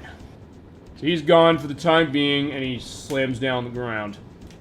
Now, I gotta be really quick to make this landing. I don't have much time before my time points go down. I don't know. I'm going to lose time points, I think, on this. I'm just going to resign myself to that. But as long as I can get myself landing pretty close to 2.5, I should be good. And not hit the runway too hard. Because along with it hurting my, my impact, you also get 5 points deducted if you hit it too hard. Well, to hit it too hard without, you know, crashing, dying. Alright, 96. So I lost 4 time points. But alright, there you go. So, not too bad. Alright, last test for this one is Metal Horizon. Yeah, 3 minutes and a quarter. You have to hit the missile targets and land on the runway. Gyrocopter missile will be affected by the trajectory of the wind. Take into consideration when aiming, and make sure you hit every target, otherwise your time points will not happen. Alright. Yeah, this is the part of the game where they're definitely emphasizing the fact of you using the missiles, which is always a lot of fun. And in this case, you also are able to give perspective. And also, the other thing about this, you're going fast enough, and you have the target on the reticle like that and let go. I don't even necessarily need to be worried about that, because as long as it does that, and it's on the target that way, the missile will hit it. Okay, in that case, alright, I was a little off, so in that case it didn't hit it, but close up. And alright, I was really off there, but you don't have to hit the center. As long as you hit it anywhere, it'll go down. But you can also use that if you're going for speed, because that's the other benefit, feasibly, of a game like this, because there is a speed element with some of the stuff. Alright, I guess I'm... Alright, you know what, take back what I said as far as the thing with, not missing with the missile, alright, or the target. Alright, there's one down there. Also, this is actually surprisingly dark, the way it's seen for me. I don't know, maybe that's the retro tink for it, or if I have to up the brightness on my TV for this game. Yeah, I'll have to get a perspective. Oh, yeah, because I can barely see even where the mountains are. Because we're in the Grand Canyon, that's what this is supposed to be. I don't want to crash into something and die. Alright, there we go, got it. You do have a lot of time for these missiles, or for hitting the targets, so there's one right up there. Yeah, I'm gonna miss this. Oh, pull up, pull up, pull up! Yeah, alright, that didn't go so well. And you crash. Doesn't mention you can also watch the replay. You know what? I'll show the replay of the crash. We hear this great, you know, relaxing piece of music. The this beautiful bass. And then you have like the little keyboard stuff going on, like the synthesizer. There you go, spinning, spinning, spinning. And that's the element of Mechahawk again. He doesn't look very bright, but he's strong. Watch his pattern of movement and hit him with a missile, which we did. Alright, let's... Oh! Okay. Yeah, I did horribly on this, but that still counts as points. So we got a bronze. We're not sitting for that. I'm gonna go back and do that again, so we complete it. Because I at least want to have silver on everything. Because if you get a silver on everything, the reason we opened Cannonball up on level A, or on Class A, is because we had silvers better on everything, but I got bronze. But it did open the next level, so I could feasibly say, you know, it doesn't matter. Yeah, let's pull Ibis out again. This is something I need to take care of. Yeah, but it'll record my score even though it's terrible. But we're gonna get much better than that. I do intend to show all these missions being played and beaten to their full capacity. Because that's the kind of thing as far as this game, or any game. It doesn't even matter which one it is. I want to show off everything on the game that I can. Okay, I was a little below. Alright, there you go. Also, one other thing I might as well show off. When you're going slow, you can tell that with the little speedometer thing on the left there, and you shoot the missile, it kind of goes out from the center of you. I always noticed that was an interesting case, but yeah, there you go.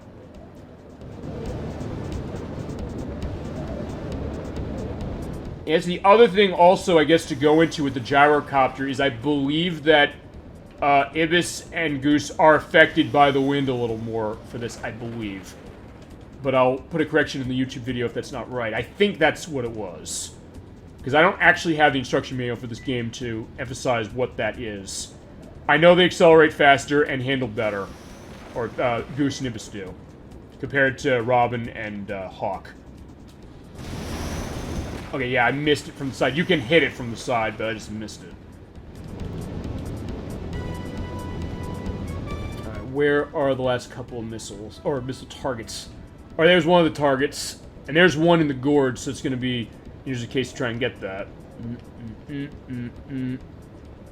Got it, I think. Oh no, I guess not. Alright, fine. Alright, then... Alright, for this mission, yeah, what I said is wrong because... Well, what the hint said. The hint said, oh, you know, your trajectory is going to be off because of the wind. So yeah, the wind is pushing it around. So there you go. That's the confirmation that they weren't lying. But usually if you don't have wind running and you shoot the target that way, you're going to be okay. Alright, in that case, I'm sort of going towards it, or enough away from it, it doesn't matter. Okay, so 3 more. Let's go get the last one, last 2. Yeah, there's one in the canyon. Let's try and see if I can't hit it from the side. Oh, no!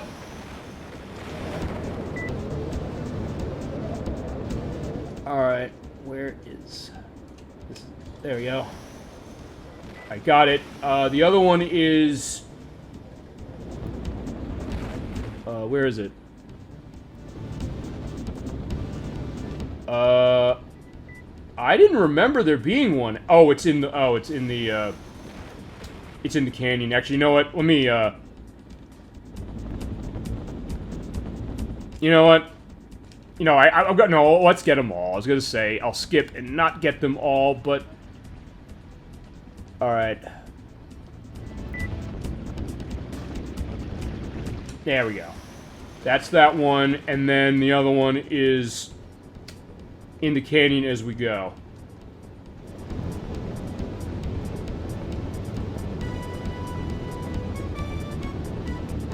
Alright, where is it? I could barely see it. Shit! Alright, I didn't see that. Alright, this is gonna be where it's gonna be difficult for me, I guess. Alright, 22 points. But I need more than 22. Alright, I'm at least gonna... Here's the thing. If it gets close to target points, or target time again, or time point time, which is 3¼ minutes, I'm just gonna go to the end of it.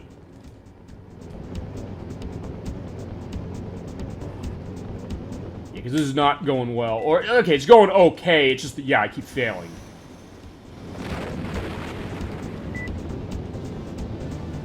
Alright.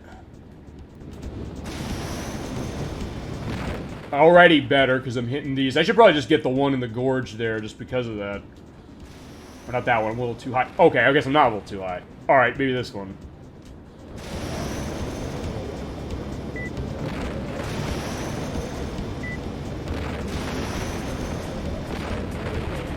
Well, it helps to see this. Yeah, I guess for the purpose of... What?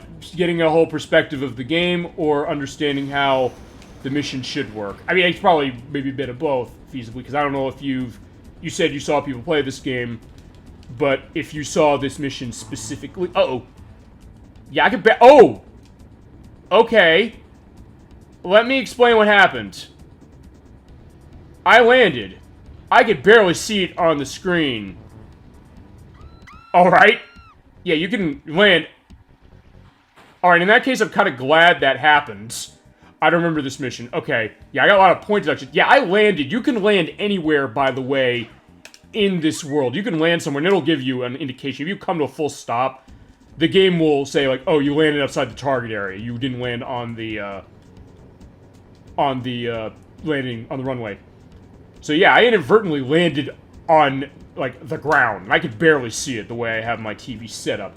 Sure, torpedo to help you see. Yes, it kind of helps you see. Compared to Star Fox 64, it doesn't completely. But, yeah. In my case, it's more of a brightness on my television. And actually, to be honest, I didn't really test this game with it. Or with my setup with this. So that might be a case for that. Like, okay, maybe I should just check that a little more as I play. Or when I play something going forward. But, honestly, this was a game that, as mentioned, I played this game enough that I know how it operates usually. But I didn't think, like, oh, there'd be a brightness case for it. Although, I'm glad it came up with this game and with a Nintendo 64 game from 1996 because, a game we can kind of show up. I'm gonna have to mute a lot of them. I'm gonna have to mute the music on Star Wars Shadows of the Empire. I remember playing that game. Actually, I mentioned this when we talked about Star Fox 64, but I'll reiterate it again for those who might have not been there, or if, just for a different perspective. I was playing Shadows of the Empire, my brother and I, on an ancient, I think it was a Sony television from, like, the 1980s.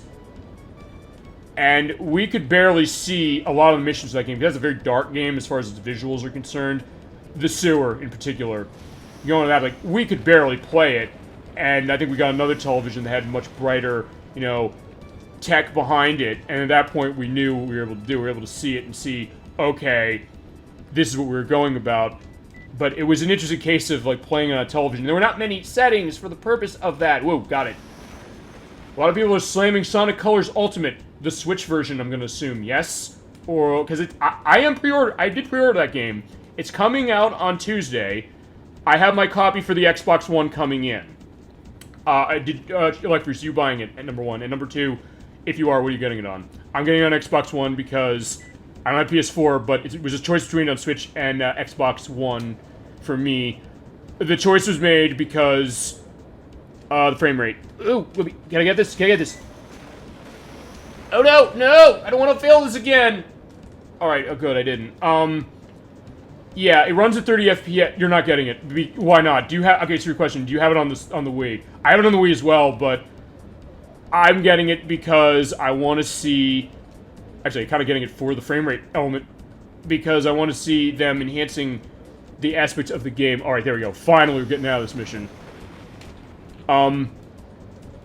In my case, I was kind of thinking to myself, okay, on Switch, it runs at 30 FPS only on Switch, and I'm thinking, why? I wish they would run it at 60, because it's running at 60 on everything else it's coming out of. To me, it's an inferior version looking compared to it on the Wii. I don't know, I'll let you know when I get it next week. Actually, we're doing the Sonic game next week, which is Sonic 2 8-bit for Sega Master System, or actually running it through the Wii, actually, so the Wii's coming out next week. I might just, for the sake of it, just put Sonic Colors in to show that on the Wii channel for the disc. But, just because it's fun. Alright, slow. Oh! Oh, no, no, no! No, no, no! Oh, whoa, whoa. Yeah, that's not gonna be good with my, impact. As long as I get enough to get silver, I don't care. Made it. It limits the challenge with the tail saves. I've heard that. I don't know.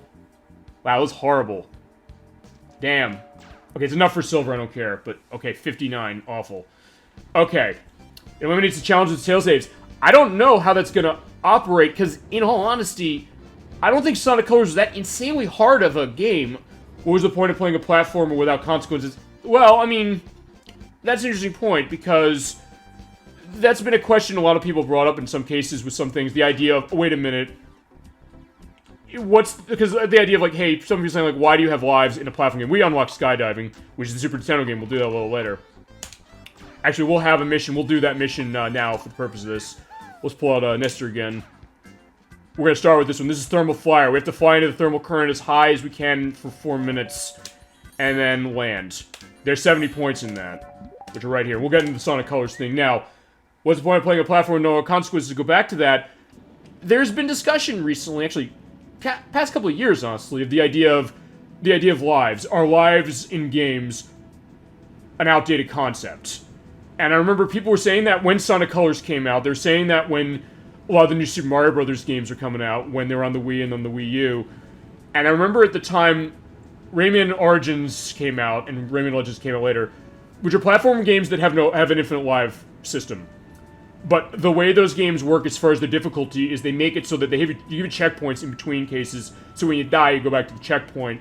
And in other cases, you have other perspectives. By the way, just to go through this with the thermal currents, what we want to do on this is start with the kind of big ones and then go up, and as you get higher, go for the smaller ones. It's kind of hard to tell where they are. You just got to kind of visually get a perspective. But yeah, to go back to this then, I mean, in some ways, I never necessarily got a sense of, like, okay, what is the lack of a consequence in a game, particularly in a platforming game, where a lot of people, I guess us, have grown up with games where you have a platform, you run out of lives, and you get a game over. I mean, this game doesn't have lives.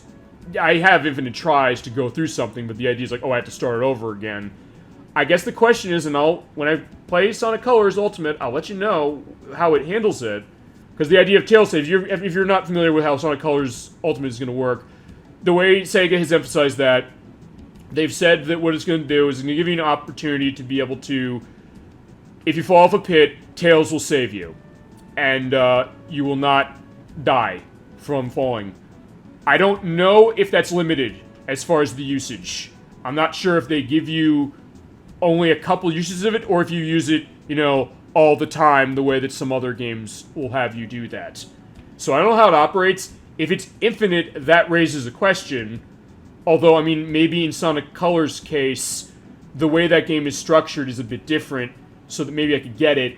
But, I mean, we played it on the Wii so far, and the question there is, alright, does that remove the challenge? And I guess also, this goes to another question. It's not optional. Okay.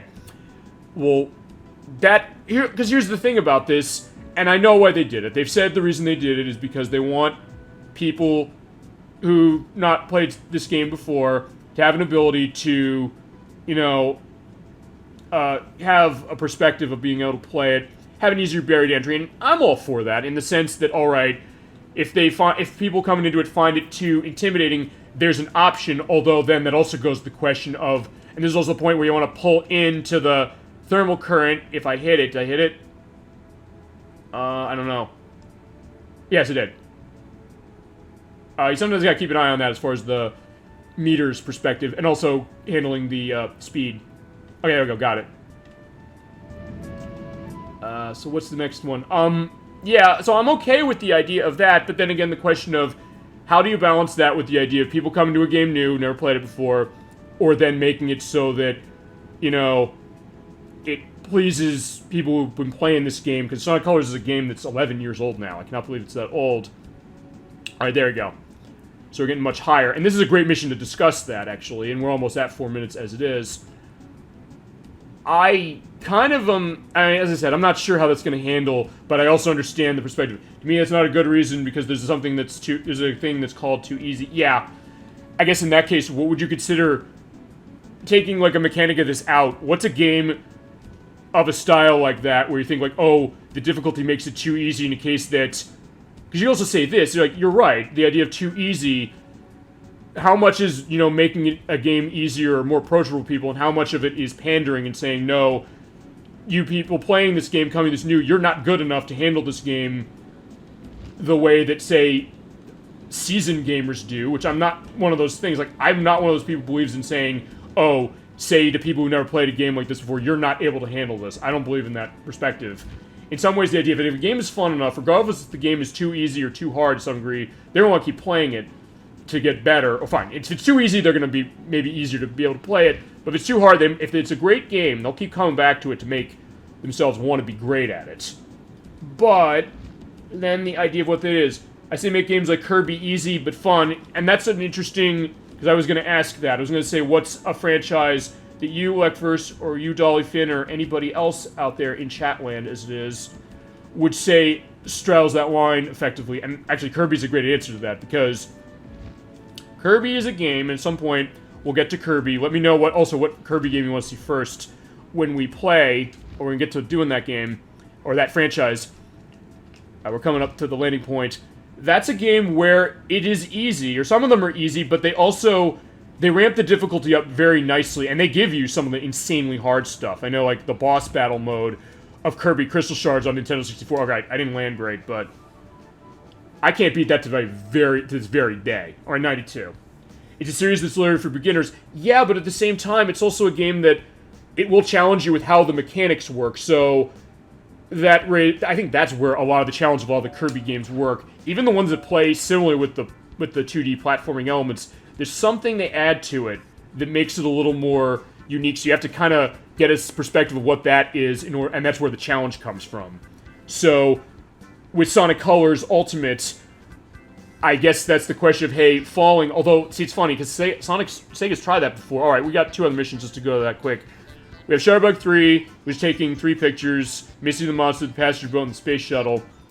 And we're going to do the next one, Rising Creek. We're going across the River Dam to get 8 of these 15 rings. But yeah, to go back to that, the thing as far as Sonic Colors Ultimate is concerned is, alright, they've tried, I'd like to see Kirby 64. Okay, is that the one you want to see first, or is that one you would like to see just in general? Because I do have Kirby 64, we can do that one, and I love that game. I don't know if I could promise beating the boss battle mode, though, I will say that. But maybe I'll give it a shot. We'll see. But, yeah, we can do that game. No problem. Yeah, to go with Sonic Colors Ultimate, they've tried that idea of how do you control falling, because I know one of the... You want to see that first? No problem. That's going on the list then as well. The master list of games that chat wants to see. I think what I'll probably do is I'll have a month at some point. We'll do all viewer request stuff. It's my favorite. It's a good favorite to have. It's a terrific game. I love that one, and Superstar in particular. And I love Canvas Curse. I'm gonna download the Virtual Console version on Wii U to play Canvas Curse, because that game's awesome. But, yeah, to go back to Sonic Colors, they've tried that falling thing, because the criticism on some Sonic games is a lot of bottomless pits. We're gonna see that in next week's game with Sonic 2 8-bit. And so their thought was, okay, let's have these signs over the pits so people will know, hey, there's a pit coming up. And, I think Sonic Colors had that on the Wii, I believe. Am I right? Did that institute that, or was that Sonic Generations? I thought Sonic Colors had that. I think that was the first game that had it. But, okay, that was indicating in that way of, like, hey, there's a pit, be careful. And I guess in this one, it's the tail save is that if you fall in a pit, he takes you out. But I don't know, here's the other thing. It's not optional, as you're mentioning. Thanks for letting me know that. But I also don't know... I thought it was limited in use. I don't know if that's the case or not. So, and I guess the question then is... Thinking with Sonic Colors, it's funny you mentioned that, because I know some people played Sonic Colors, and there are parts of the game they found really difficult, although, honestly, there are parts that the tail save would not help them, like a lot of the boss battles. So I'm almost wondering if maybe the challenge for Sonic Colors, now that the falling is taken out of the equation, is going to be the bosses, or is it going to be areas where you don't have falling as a concern. Of actually, now I'm thinking about it, of that game, I know, like, the Aquarium Park is an area that some areas of it do not have bottomless pits, so I think the idea is that maybe the difficulty there is going to be on bottomless pits, or maybe the new challenges that they're adding, because I know they're adding the Metal Sonic stuff to that. I don't know necessarily as far as what that's going to entail. I'll know in a couple days, because I'm getting the game. Because I have down the dock. Actually, it's an interesting case, because next week is a case of me where, within the period of a week, I have 3 games I have pre-ordered that are coming out. So, yeah, my wallet's going to be feeling that, although, actually, I got games that are retailing less. And the other thing with Sonic Colors, it's a $40 release. So, maybe that's it. I'll be able to give you a better perspective, but I know what you're saying, and I also am thinking, like, wait, you can't turn that off. I wish there's an option to turn it off. Or maybe they'll give an option for that later. I don't know, but we'll see how that takes. But the other 2 games getting along with that, in that same era they're coming out, are WarioWare Get It Together, which is out next Friday, because Sonic Colors Ultimate is out on Tuesday, although some people have gotten it early, from what I understand. And by the way, the time points on this are 4 minutes and 15 seconds, so I've got enough time to get back. So, there's that, there's the WarioWare Get It Together game, and going to Nintendo 64, this kind of goes to this Cruisin' Blast. The home port of the Cruisin' game, the most recent one from about 4 years ago, they're putting it on the Switch, and Eugene Jarvis has said, hey, I'd like to see if I can get a Cruisin' Trilogy release going with arcade perfect versions of Cruisin' World and USA and Exotica. I'd love to see that if that can happen. So maybe that's part of the reason I'm buying Cruisin' Blast. That, and it is a $40 release as well. But yeah, I'll let you know. We'll talk about next week. Is next week's Sonic Week, or Super Sonic Game Saturday.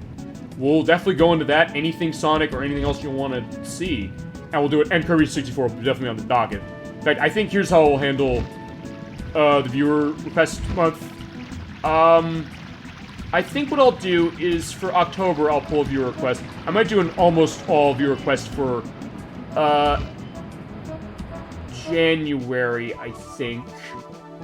But in the meantime, I'll pull something at least a month for what chat you want to see.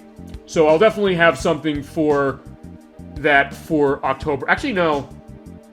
You know, we'll do Kirby 64 in October, and the reason I think we'll do that in October is because there's definitely a nice fall atmosphere to that game. I got 97% for this. That's pretty good. He's right. Yeah, there is the Pilotwings game going on, but sometimes this is what happens. You get the chat discussion, and there you go. And it's a good game to talk over when you understand it. All right, so quick thing going back to this. Using the thermal shell in front of the space shuttle, don't go too high, but after the shuttle takes off, you can still take pictures of it using the C buttons. And by the way, this is what we need to take pictures of, and we'll get back to the discussion as well. This is Missy the Monster. Right there. And Missy the Monster will make a noise, we'll hear that in a little bit. The passenger boat, and the space shuttle over Cape Canaveral, which we're landing. So let's go do that. But yeah, okay, so yeah, so October's itinerary will put Kirby 64 on the docket for that one. And it'll give me an excuse to play it, so I'm like, awesome. I'm down with that, and then, well, because we're also going to have Kingdom Hearts going, starting in a couple weeks, so at that point we'll be set to that. And feasibly, maybe around the time of Halloween, I'll be able to get to Halloween Town, hopefully, we'll see how that works. I think, yeah, if I'm doing like 5-hour runs of that, I think we should be able to do that. And actually, one other game I will say this I am going to do in October. I started Fatal Frame for PlayStation 2 last year. I had to go back and finish that, so I think we'll finish that game in October as well. Alright, there is Missy the Monster. Yeah, with 3 targets, by the way, you only can afford... Okay, you can sort of afford 2 shots. There we go. Okay, you can take as many as you want, as long as you have enough for everything. So in that case, it should be okay. I'm Halloween, baby. Yeah, you said, I think when we did, Final Fight and Magic Sword, didn't you say you share the same birthday as the PlayStation 2 of October 26th? So, alright, yeah, there you go. So, a birthday celebration for some of that stuff as well.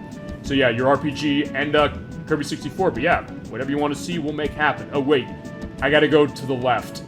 I kept forgetting that. I was like, wait a minute, no. Yeah, passenger boat's out there, by the way. So, there you go. Alright, so, yeah, I guess to go back to the stuff as far as difficulty, yeah, I'll have a better answer for that next week with Sonic Colors Ultimate. I mean, in my case, as I mentioned, I'm getting it because I'm a big Sonic fan, you know that. I mean, if I'm doing a monthly initiative this year for the 30th anniversary, I must be a pretty big fan of this franchise to say, like, yeah, I want to do this.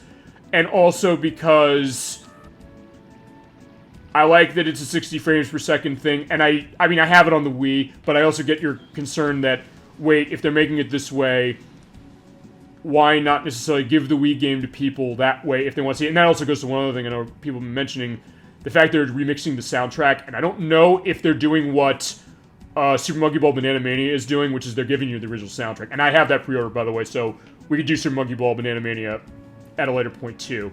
So I'm going to be all set. I'm getting that on Switch, because that is at 60 FPS on this system, whereas it's not on the, oh, no, it's not for Sonic Colors, which I don't get that. Like, yeah, at least give me 30 FPS, or 60 FPS on Switch, because I think you can do it. I mean, Skyward Sword is on Switch now. It's a 60 FPS game. Like, it's also a Wii port, a Wii enhanced version. It's like, alright, fine. I mean, I think part of the reason why they're releasing it again also is because it was only on the Wii, and it's still only on the Wii until a couple days from now. Also, by the way, one other thing as far as getting the picture of the space shuttle here, we can't see it because of the way the draw distance is. You want to keep your speed going or get it going as much as you can coming up, so that, because you're not going to get to it in time before it takes off. And you see down to get a sense of when it takes off. Also, be in first-person mode, because this is going to be an accurate representation of when it is. Hold that Z button down and wait till it pops out. There we go. I can't 100% this mission, and that's the reason why. But I'm going to try and see if I can't land and see how this turns out. Yeah, the landing point is over there. I want to try and see if I can't get to the thermal current over there. So I'm going to feather pulling back. As long as I don't hit, like, 20, I should be okay. Except I'm getting close. Oh. Yeah, this is definitely very relaxing, but... Oh, no! No! Oh! Oops. Although, by the way, that's what happens if you crash. Alright, I got 40 points of the photos. Let's take a look at the photos at the very least. That's 10 for that one of Missy the Monster. That's 19, which is clearly my best shot. That's the best shot of the boat. There is an okay one of the boat. And that's okay of this. Yeah, I cannot get the space shuttle very well. You get 20 points a pop for each of these. Yeah, we're going to do this again, because I am not taking, 40 points. Also, there's Mario. We're going to see that again, and we're going to see a hint, or a little secret to that aspect. Yes, Mario's on Mount Rushmore.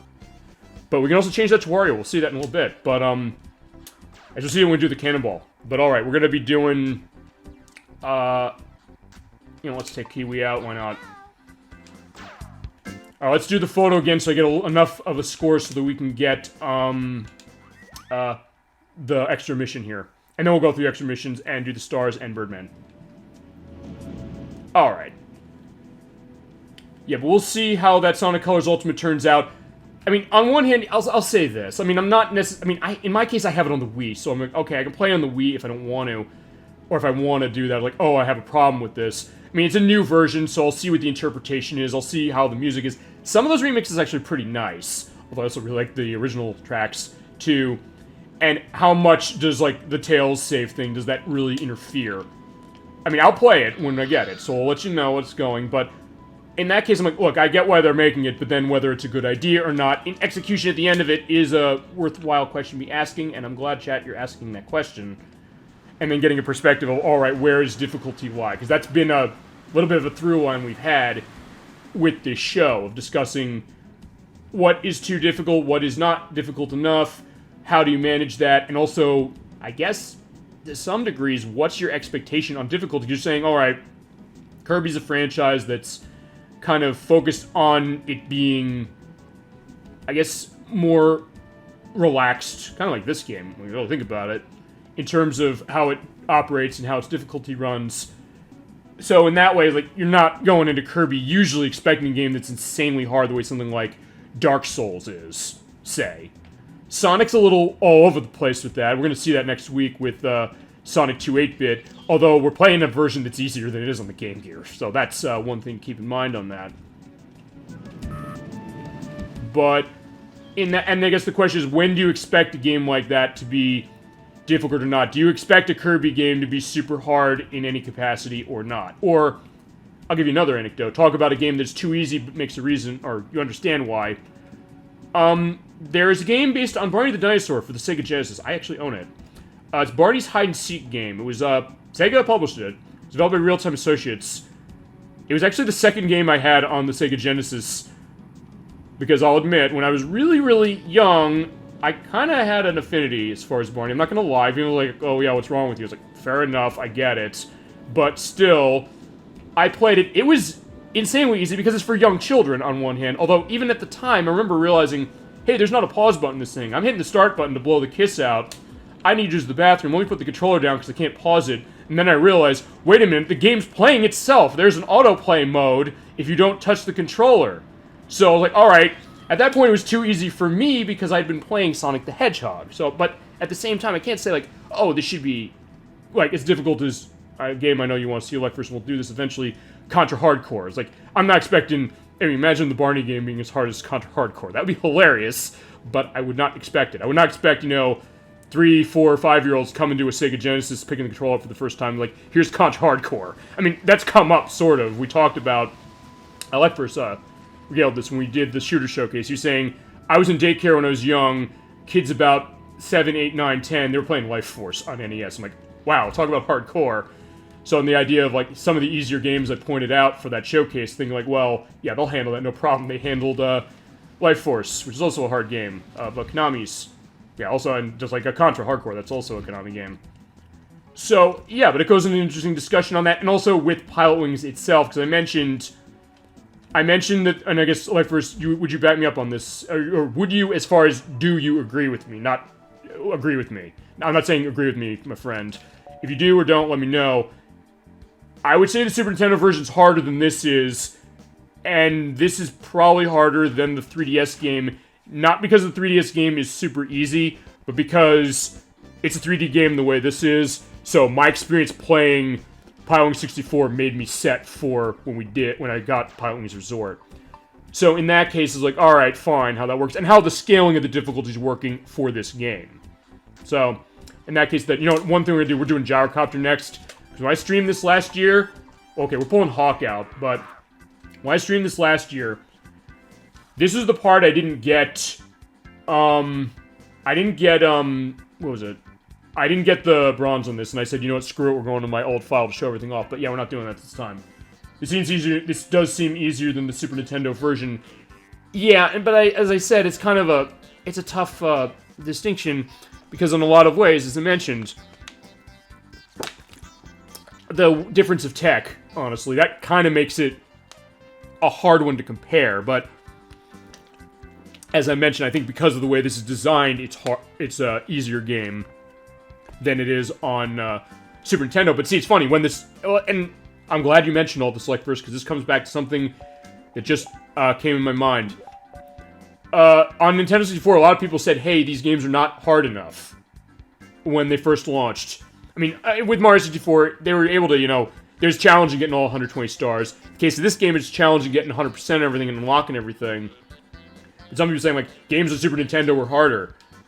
I mean, they mentioned that with Yoshi's Story. I mean, Yoshi's Story is hard for different reasons. If you play Yoshi's Story very specifically, that is insanely hard. If you're going for, like, the all-melon challenges, some of those things they ask you to do, I was going back and playing that earlier this year, I was realizing, oh my god, how they expect you to do some of those things. We'll do that when we do Yoshi's Story, to go into that. But people said, that game's too easy compared to Yoshi's Island. Then you realize, okay, you kind of have to make it harder, to a certain degree. But then people are saying, like, hey, what's difficulty like? But then I think maybe with Nintendo 64, it's not that they necessarily made... Okay, this is easier, as I mentioned. I guess you're agreeing, like, first that it is.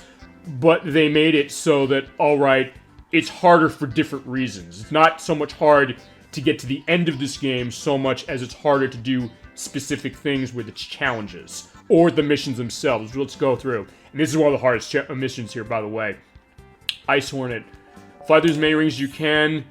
These are the order rings, so if you miss one, you're gonna have to go back and get another one, feasibly. So you gotta keep an eye on where the radar is, and do it quickly, because it's 2.5 minute elapsation for the time points. Then there's Balloon Rush, which is a fun one, where you destroy 20 balloons out of the 30, then land on the runway in 2.5 minutes. And we see Mecha Hawk again. He's in the water, though, so you have to hit him very specifically. So that's gonna be an interesting case. And he throws ice blocks at you. You're not in the water, he can't harm. Yeah, he learned how to swim. And you have 3.5 minutes to kill him and land. And you have to kill him for time points. Let's get Ice Hornet out of the way first. And that's also why I have Hawk here, despite the fact that he has elements of handling that are... it's kind of... You gotta be on your toes. Yeah, as they said, pay attention to the radar and you should be all set. And we're going in the snowy storm here. Yeah, and the blue ball up there, the blue balloon... Yeah, when you declare that, you have a ring. Yeah, and they have the yellow rings in between. They go in a circle like that, so you can sometimes miss them. So yeah, this is where things are getting harder. I mean, I think, if nothing else, I think this one maybe has more of a gradual difficulty than the Super Nintendo game, but then again, I wouldn't say the Super Nintendo game is not fair, or unfair, I should say. It's more understanding how the mechanics of it work, and that goes to something we've discussed, and like versus the big one when he comes on the program, usually saying, let's talk about the game mechanics, let's talk about what they were thinking as far as the design of it. And in that way, I mean, I think that kind of makes sense. And this is another game you can put that to. I mean, you can put that to pretty much any game, really. Oh, no, I missed it. Crap. Alright, you know what? We're crashing. You know, let's crash into... Yeah, you bounce off the whales, by the way, so they'll be fine. Let me, we're crashing in the whale. Or... Can I... Okay, I just missed crashing. I hit the water. But yeah, that was a more, dignified thing than missing the ring. Yeah, this is where it gets hard. So in this case, we're getting to that perspective. So I said, the difficulty, I think, is more in the missions than it is really with other things. I mean, this is harder because of the missions that are in it. The Super Nintendo version is harder because of some of the missions in it, and also because you have to go through a bunch of them, and if you don't, you have to start them all over. It looks it. Yeah, I would definitely agree to that. Although then again, I made Metal Horizon look really hard when I did that for the last world we did for the gyrocopter. This is the last one, by the way. The pilot class is the last class for all of these 3 main vehicles, and we'll go into the bonus vehicles, which are a lot of fun, for sure. And it's a nice reward as far as everything, and I thought I missed that ring. I can miss the yellow ones and not be concerned with this. And also, you don't have to go through every ring to get time points, but you basically do need to go through all of the blue and white rings. In fact, there's a white ring over there, but it hasn't gone that way. Yeah, because the ring is circling. That's why I missed it last time. Alright. Whoa.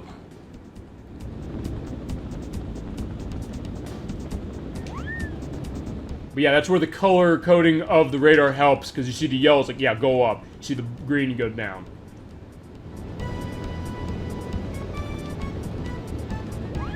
Alright. Yeah, in this case, you kind of want to manage your speed as you go along, because you never get a sense, or it's hard to get a sense when you're going through where the next ring is going to be. And I guess over there on the mountain, that white thing there was a decoy. Yeah, this is hard because it goes into the glacier, sort of, and if you hit that, you're in trouble. Uh-oh, uh-oh. Or, okay, yeah. Okay, there's that one. I forgot that's there. I'm gonna skip it because it's the other one. What's the Nintendo 64 games and flying through rings? Yeah, a good point, because there was, as I mentioned, we had Pilotwings, which we're playing now. We had Star Fox 64. We had Superman.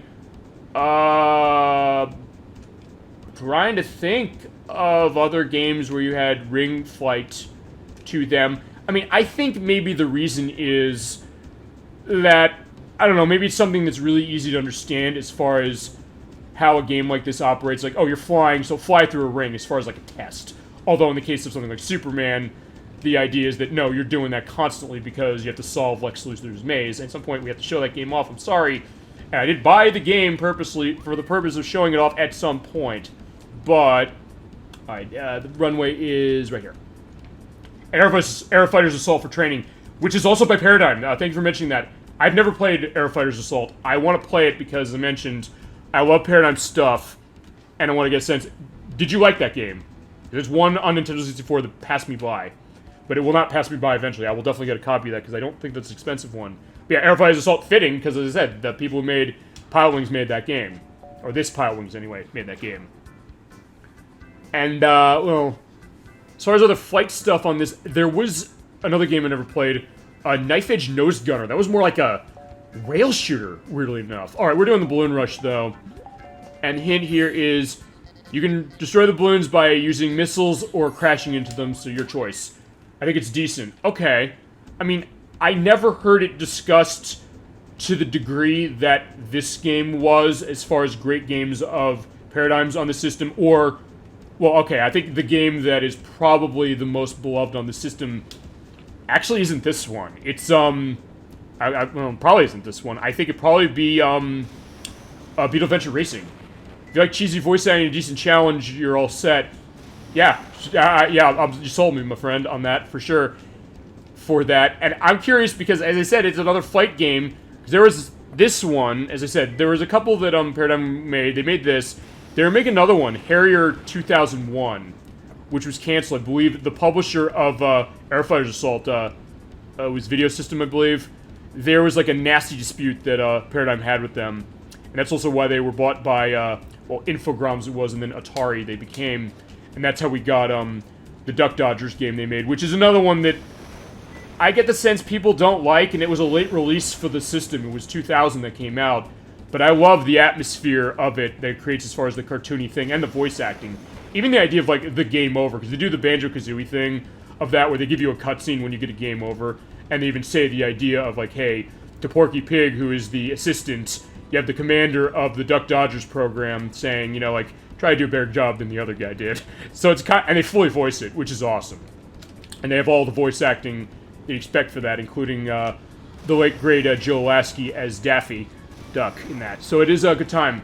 So, yeah, in that case, I would definitely be curious to take a look at Aerofighter Assault, because it's another game of Paradigms that I haven't played. And I also have Beetle Adventure Racing, which if you haven't played Beetle Adventure Racing, that's an awesome game. That is a racing game that EA published and Paradigm developed.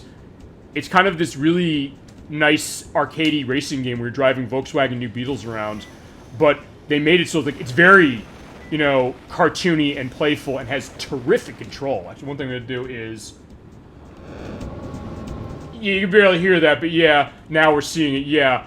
The gyrocopter is charged with Chris. It should have blown up if I'm running on gasoline, so, alright, you could say this is not accurate in terms of, you know, how it is, or the inaccurate, institution of inaccurate science, or however that is. I don't know that the joke or the meme is on that off the top of my head, but, in that case, it should be okay. Oh, crap. Alright. In this case, now, I just want to bust him with the missile. Or make another pass, feasibly. I think I'm gonna miss the time points. But yeah, at some point, I do want to take a look at the other, Paradigm games, and yeah, that's always one I never played, and as I mentioned, it's a Nintendo 64 game I haven't played, so... It's a flight thing, so we can compare it to this, but to go back to your original point of the ring thing, I mean, I think it's probably just the idea of how some of this stuff is operating. Alright, let's, hit that. Just go and hit it. Got it, alright.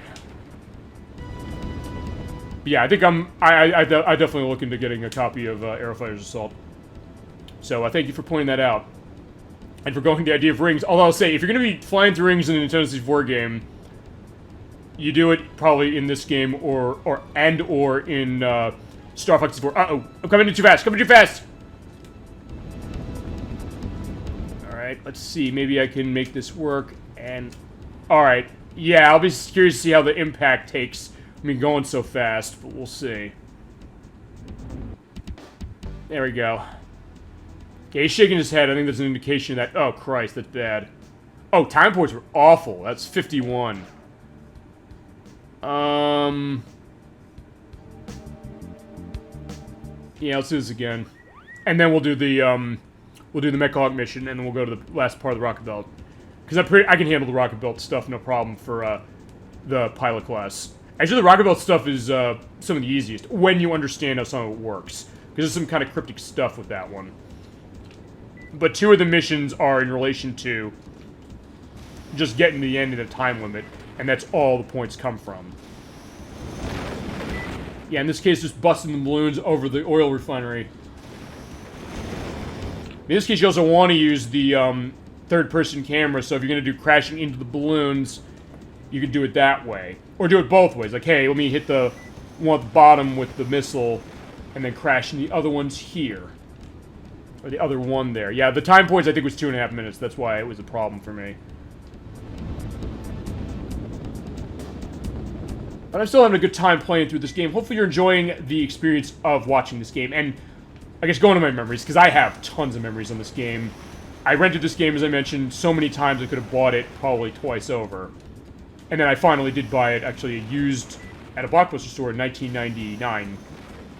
At that point, I was like, yeah, I'm holding on to it. So I even have, like, the... That was when they put those N64 shields on the cartridge, the property of Blockbuster thing, which makes it, yeah, collectors hate having games that way, because it's like, oh yeah, it kind of takes off the value, or it makes it so that, hey, you can't have a clean label. But, yeah, there you go. Interestingly enough, my copy of Clayfighter Sculptor's Cut, which is a rental-only game, does not have one of those on it, so I'm in a good shape that way, and that's probably why it's, well, mine is probably worth a lot of money that way, even though it's just the cartridge. Because it's that, or Stunt Racer 64, which is also a rental game, only game, and I didn't know it was. I mean, we're talking like thousands of dollars these games go for. So, yeah, there you go. I have the Clayfighter Sculptor's Cut, we can show that. The Stunt Racer, I do not, unfortunately, so that's a no-go. One more, and I think I can make the time points. Yeah, I can make it, no problem. Just hitting this one, and we'll be set. You don't have to hit all of them, you only have to 30. Alright. And hopefully come in better so I'm not hitting into it. That hurt with that along with the time points. That's sometimes what happens to me when I'm doing the gyrocopter stuff. I'm going so fast and I realize, oh, I'm coming in, I gotta slow down. Alright, fine. I'm going to lose some time points, I think, on this anyway, but as long as I come in smooth on this and center on the runway. Alright, I don't know how the impact's going to take on that, but we'll see. Alright. But he is doing the hand thing up, so we're in better shape. Alright, 81, I'll take that. Alright, next test is, we're going to go and destroy, Mechahawk again. He's harder here because he's under the water, and also because you have 3.5 minutes to take him down. But the same tactic as we did when we fought him in the Little States on the farmland works here, which is hit him when he's going in the opposite direction if you can, so you get multiple hits on him, or go in front of him and then hit him twice if you can. Alright, so, and he's out there in the water, you can kind of see him over there. And this is the only mission for Everfrost Island for the gyrocopter where it's sunny. So there you go. Yeah, and he's learned how to swim, as mentioned. You can sometimes hit him when he's swimming, but, yeah, not always easy. But he throws ice balls. They work like the boulders, so... Alright, I got one shot. Like before, I need to hit him 5 times. And no, crashing into him does not count, and you die instantly when you crash into him. But hey, fitting that, I'm bringing Hawk to the battle for this one. And, yeah, we're going to go into the Sonic Adventure 2 thing of, I found you, faker. Yeah, definitely he is my faker, for sure, and he needs to die for that. Or, faker, I think you're the fake Hawk around here. You're comparing yourself to me? Ha! You're not even good enough to be my fake. I'll make you eat those words, and I'll also make him eat this missile. So, there you go. But yeah, except for him screaming, that's the only time we hear Mechahawk talking. Alright. Yeah, but it's also hard because he'll throw the, he throws the ice ball in the way, or the boulder, as we saw before.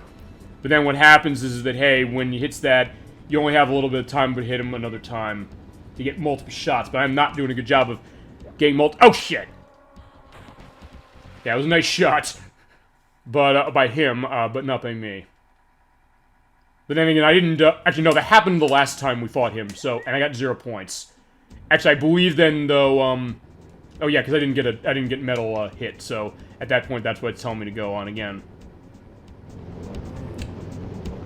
Alright, we'll get him, I mean, don't worry about it. But that being said, I probably shouldn't use the first person completely, because in some cases, like, alright, fine, I'm first person, it's good for immersion, but it's also something that you gotta keep an eye on where everything is. And sometimes they'll see you from afar, so...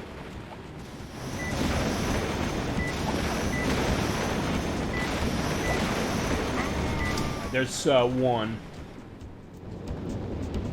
Though it's also harder to hit him here, because unlike in the farmland, he's concealed under the water to a certain degree, and I'm not gonna make that pass, so I gotta turn around. But nothing else, you are getting a good perspective. And also, the other thing, I guess, maybe I shouldn't have brought Hawk into this, because he doesn't necessarily turn that well. He goes faster, but he doesn't turn that great. And yeah, I'm going to overshoot him again. You know, I'm already in a case of time points. We're landing in the water. Actually, no, I'm gonna do. Sorry, Hawk, we did have you for a little bit. We're pulling him out. And you can go do that. You can just go change characters. So we're going to change that, and we're going to do, we're going to bring Goose to the battle. I mean, it's not really making too much of a difference. Like, yeah, it might have been nice symbolically to handle Hawk, but I was like, no. I think the better handling will help me here. And that's really what you want to do as far as playing this game when you're picking a pilot. You're basically making a trade-off of what you want to have as far as the gyrocopter is concerned. Or feasibly, I guess, getting a sense of what is going to be best for you playing. Because feasibly, you can pick any character you want if you just play them the whole game, if you so desire. But in my case, I tend to usually go with the characters that I know play best for the given mission at hand. Okay, I got him twice. Perfect. In this case, I'll also go out far enough before I make the turnaround. So yeah, in some ways, as we mentioned, this is a more casual kind of flight game, but you still have to have, you know, ideas as far as what you're going to do with the flight element of it. So that goes back to what you were mentioning, like, first about the idea of what would be too easy for games in general and what would be too easy for this one. I was like, okay, fine. This is a game that is still holding to some perspective of flight concepts while being something that's not as insanely hardcore as something like Flight Simulator, say. I could have gotten him once more. But yeah, we'll be able to make this.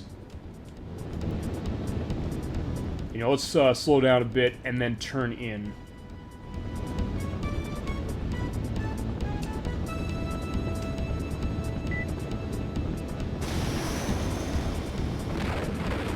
Come on. Oh no. I mean, I have 3.5 minutes, so I can afford to make another pass. I mean, I guess I could... Okay, if I shoot the missile, as far as the whale, it's not going to do anything. They're going to be fine. Or if you want to take a quote from the progressive rock band, yes, don't kill the whale. Dig it, dig it. I guarantee you there will be no other stream of anything that'll ever reference that. And that is an insanely deep cut of yes anyway, so there you go. Got him. Alright, so he is done. Do you know who I am? Well, I'm Goose, not Hawk. But, so yeah, that line might not work very well. Alright, so landing. This is a little hard because it was at an angle that we took off of, so you have to kind of go over to the left and go over the mountain to make a straight pass through. Like, this. Or, okay, sort of. There it is. Alright, so it's not completely. But yeah, we're going to land in time for time points, and we're going to be just fine. We can go to the rocket belt and go to the rest of the stuff we need to do. Alright, there we go. Pull up a little bit, and... what happens if you crash into the mountain? Okay, my impact's going to be horrible on this one. You go flying, he goes, ah! And then you fail the mission. Oh, Christ, the landing sucked, didn't it? Oh, no, I don't want to have to do this again. Oh, you know what, let's show how the, let's show the brand, you know what, let me show you that. Because I do need to go back and do something. We'll do that mission specifically, but then I'm going to run, well, because I need to have at least 240 points. Let me show you crashing in the mountain. Why not? Yeah, because, Dollyfin, you want to see it. Chat, anything you want to see in the game that we're playing, of any game, yeah, ask and you shall receive. Any game you want to see, ask you shall receive. We're going to take off, we're going to fly in the mountain, and show what happens when you fly in the mountain at full speed.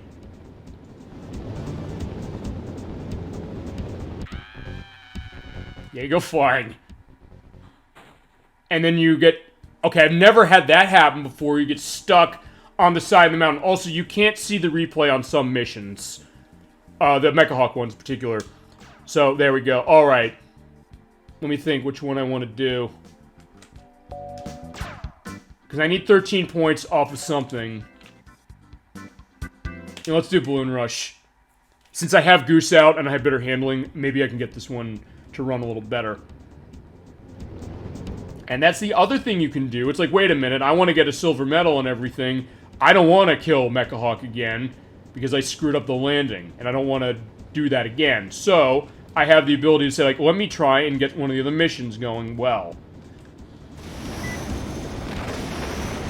So, in this case, we're going to hit the balloons again. So, while we hit the balloons again, let me know if you have anything else you want to discuss with this game or anything game-related, because I do like where these discussions are going, and I guess you like having them, so I appreciate that too. Whoop.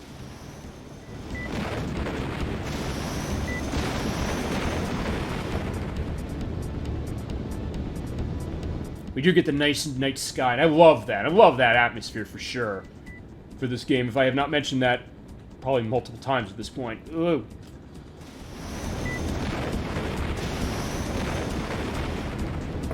I guess the other thing I can also go into now, I'm thinking about this, is that I remember Nintendo about y'all getting burned. Yeah, they'll be fine, don't worry. Yeah, Nintendo Power, I mentioned, they had elements going on with this game as well, because it was the only other game at the launch of the 64, but they were also saying they have a section in their magazine, or they used to when it was running, called The Arena. And actually, this mission was one they had a challenge for. They said, hey, what's your best time of, completing this mission, which I believe, or hitting everything and completing the mission, which I believe it was, a minute 40, I think. So yeah, I'm not that good at this game, but yeah, there are people who were.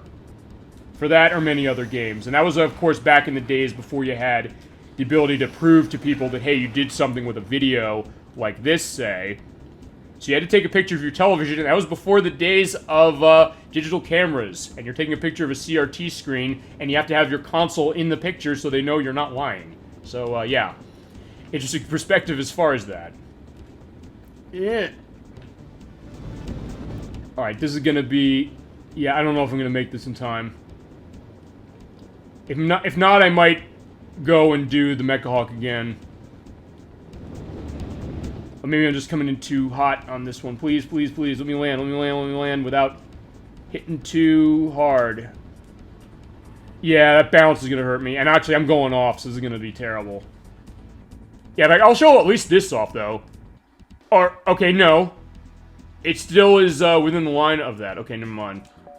Alright, let's try this again. Yeah, I'm sorry I'm repeating this again, but I was like, well, no, I need to do this. I don't want to fight Mecha Hawk if I can avoid it. I don't want to fight him again. And I adamant getting the silver, because I could go into my other file to do it, but... to show the other stuff, but I want to have a fresh run. In this case, the key is just get as many balloons as I can on each pass. And really, the 3 here, or the 6 here are going to be the key.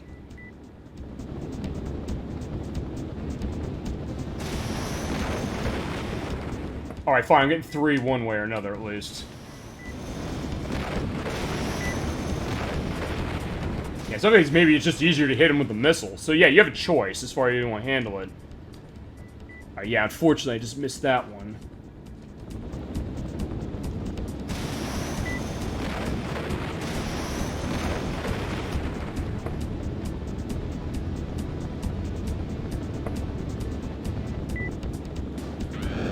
At least I get to have my sadistic fun by burning him, but he'll be fine, as I mentioned.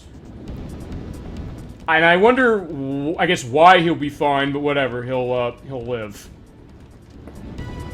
I guess they put you through a lot of training. I think that was maybe the joke of this game, from what I understood. Actually, no, this is perfect. 4, 3, 2, 1. And we are set. Perfect. Alright, now I'm going in at a good enough speed, a decent enough speed, I should say. I should be okay to get myself going and not bounce off the runway. Coming nice, straight, and smooth. Maybe too slow. I was like, well, okay, I got 30 seconds. It's not going to take me 30 seconds to land this. But I do want to at least be in the center of the runway, and in the center, both coming into it and necessarily when I hit the landing here. Because that's where you get your accuracy. 3, 2, 1, 0. I was doing the nod, so it means it was decent. 92, alright. 2? Damn, alright, fine. Alright. So close. Alright, fine, we'll do Ice Hornet again. Okay, so back to this again. Alright, this is going to be where this is going. As I mentioned, this also goes to the difficulty, or where it's difficult. So at the very least, I'm showing off how this operates. And that, yeah, the struggle can be real when you're playing through this, but you can keep playing the missions to do a little better each time. If I'd only gotten 2 more points on the last one, though, that would have been great, so I wouldn't have to do another. But I just need 2 points from where I was before. So I think I could do that. I hope I can do that anyway. I just remember that one ring that I missed.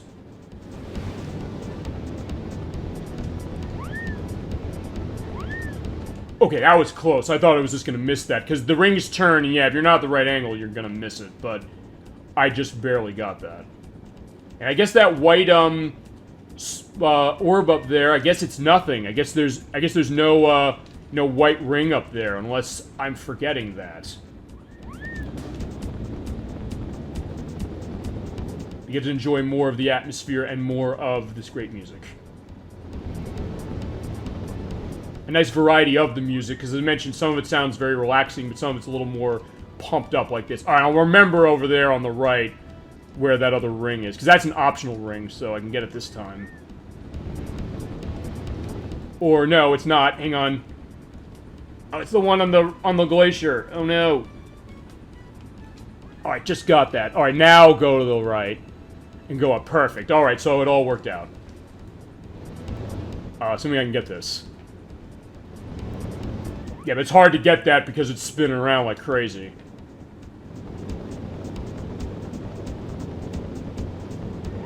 Alright, I think we're just gonna make this.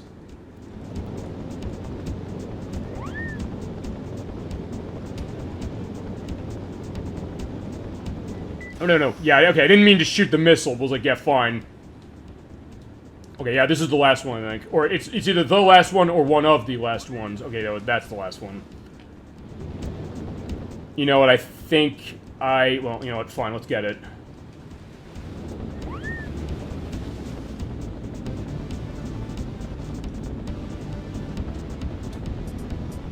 Oh shit, okay, yeah, the impact is gonna suck. It's gonna be horrible. Because I don't want to do another mission if I don't have to. Alright, he is giving a good sign. 83, is that enough? Oh no, it's not enough. 84. Alright, fine. I hate to do this. We're doing Mecha Hawk again. Again. So, alright, there we go. Alright, and then we'll get back onto the other stuff. Then again, that also goes to the perspective, I mentioned this before, of, hey, if I'm either struggling on something or I'm going back and forth on something, it makes more time for the discussions, of which I've liked. And the questions of, like, what if you do this, or what about elements like this? So I just need 2 more points from what he had. I just landed horribly, so if I can land better next time...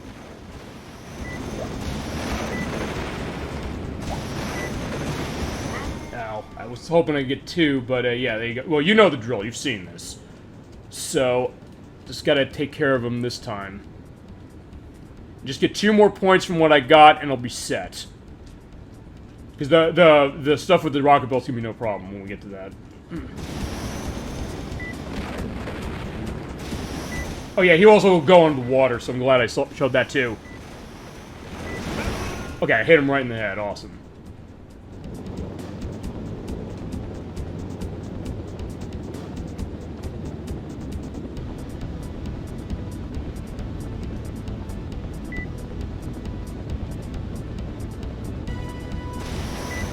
No! Yeah, sometimes it'll stay like that, and then it'll start going, but unfortunately I was too close.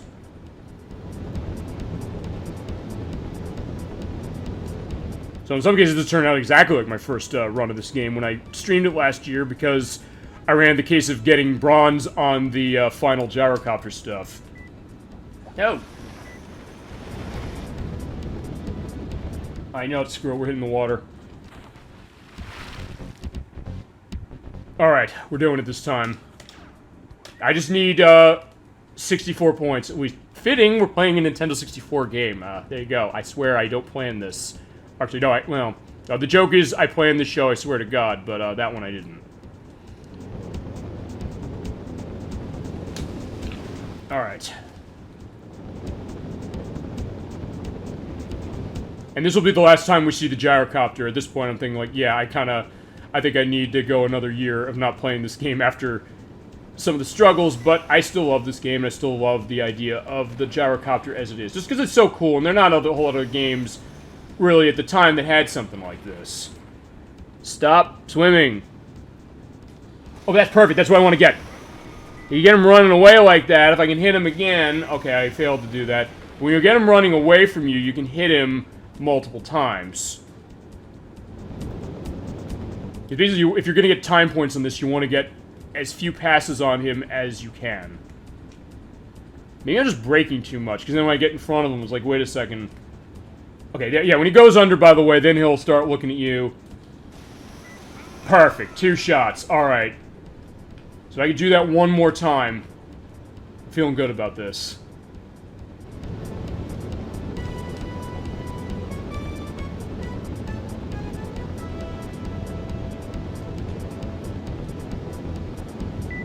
Alright, come on, Mecha Hawk.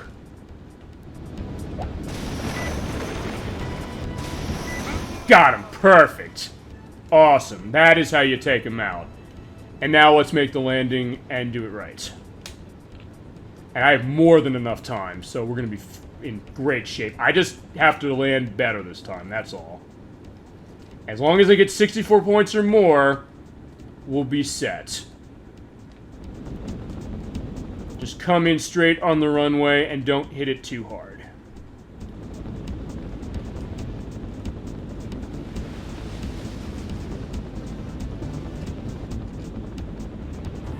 Alright, nice and smooth, I think. Just give me 64 points, that's all I'm asking. This has the hand up, so that's a good sign. You can kind of tell the animation. 94, awesome. Perfect. And it got a gold, great. Just made gold. Awesome, there we go. That calls for a victory theme and a victory drink of water. Alright. That's the other thing when you get to a difficult part of a game like this, or any game. When you overcome it, you feel like you're on top of the world. But there we go. We got the gold badge. We're getting gold on this. I can make a promise that way. So let's play with Goose again. Alright, so there are 3 missions here. We have Dark Cavern, we have Diamond Head, and we have Touch and Go 2. Dark Cavern and Diamond Head running on time points only. So as long as I get to the end within the time limit, I'm going to be in good shape. Cavern is narrow and curvy. Watch your fuel and use the Z button.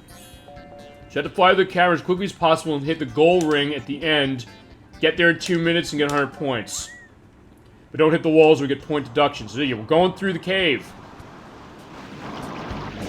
Oh. Yeah, so, yeah, for this, you want to use the Z button for your hover to pretty much stop you. And actually, maybe I should have taken Lark or Kiwi for this because they're lighter. But you know what? Don't hit the water or you're going to lose. But you can sort of touch it with your feet and be okay.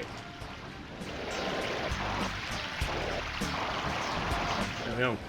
And use the straightaways to just thrust ahead. And also, when you get towards a wall, you want to keep in mind. Oh, right, here there's also wind, so be careful. And the arrow will point that you have to go down.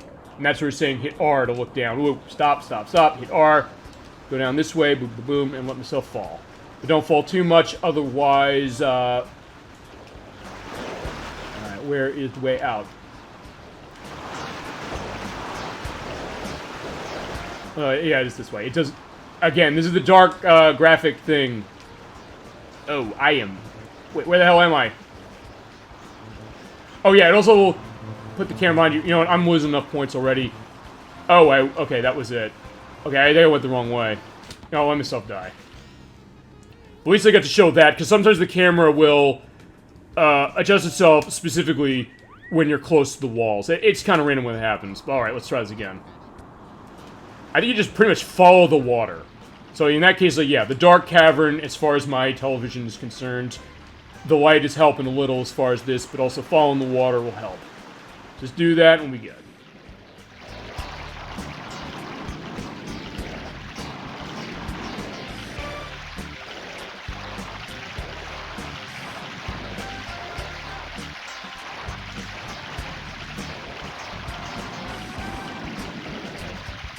Oh, yeah, I think you can still get burned by that, but I just avoided it.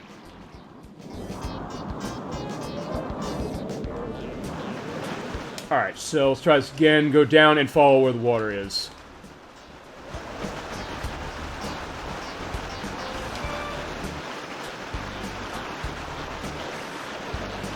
Right, it's not through the waterfall. I think I just was... Alright, yeah, let's go this way. Crap, again, I can't see anything.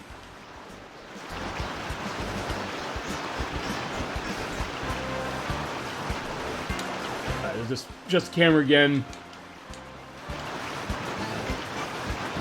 Now, where... Shit, I'm hitting nothing. Where is... Oh, right, I have to dive down again. I forgot about that.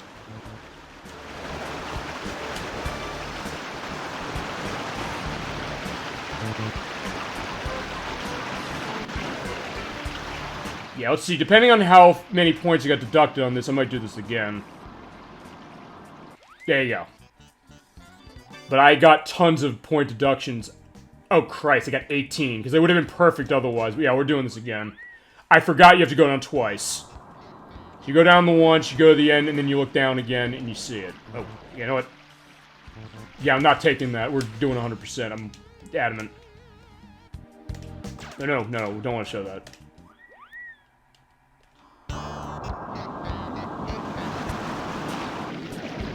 I remember actually, though, this, to go back to my personal history, this did give me a lot of trouble when I played it, because at first I didn't know, oh, I have to go through this, and how do I get there in 2 minutes without hitting the walls too much, and without, you know, losing. So yeah, this area definitely challenges your skills when you're in tight quarters. Because you were never getting in this tight on, actually, any of the other versions of this game. Even as far as Pilotwings Resort on 3DS, usually we're in open areas, and anything like this was, like, optional. You could go there feasibly if you wanted to, but you didn't necessarily have to. Alright, so down again, and we're set.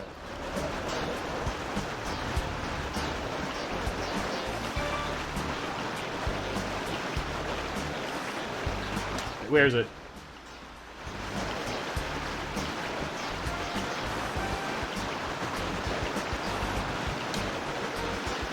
Wait, where is it? I thought I saw the...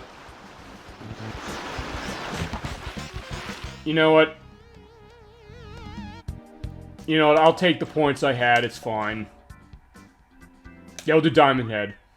This is another one of those bounce the balls around. So there it is. The difficult thing on this one is you have to give it a really good push to get it over there. And you gotta keep it up high. So hit it from the bottom. And don't let it fall too much, otherwise it might get stuck. And if it gets stuck, you're not getting the time points, I think is... I think it's 2 minutes as well. As long as you keep it going high, or recover it well enough when it gets lower. Because, yeah, you'll drop faster than it does. Or, no, okay, not in that case it won't. Alright, I think we should probably be okay. Alright. Yeah, I think we should be okay. But, okay, I'm doing this totally the wrong direction, it seems like. But, alright, it's working out. Alright, recenter the camera. Yeah, because I'm using the C button just to adjust it upwards and downwards. So I can kind of keep an eye on where the ball is. Alright.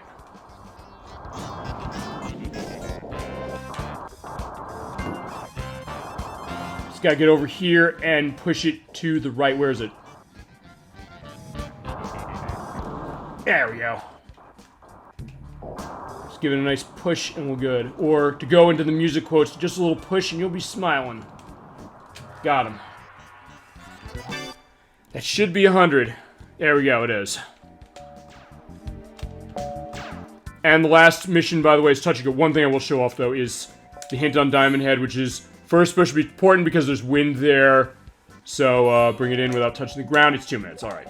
So touch and go. It's another one of those floating pads.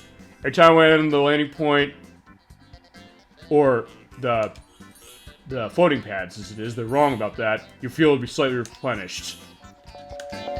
And time points deducted after 3 minutes. So follow them like we did in Little States. And each time we hit those, we get some fuel recovered. And you start with less than you did even on that. Yeah, but ooh. And don't hit them too hard or you get points deducted.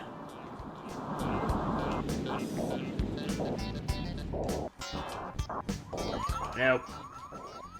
Yeah, but I'm also using the hover, which in some ways is a bad thing to do because you run out of gas very quickly when that happens. If you run out of gas, by the way, you fall wherever you are, and if you hit too hard, you die. If you don't hit too hard, you land out of area, and you basically just get only the points you have at that point. Alright, so...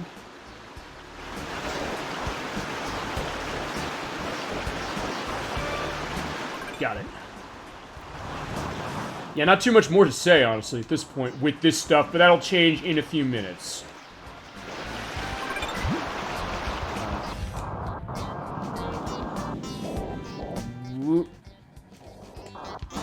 We get to enjoy the nice sights of Crescent Island, which is very nice. Oh, wait. Right, there's another target down there. Yeah, you gotta pay attention to that.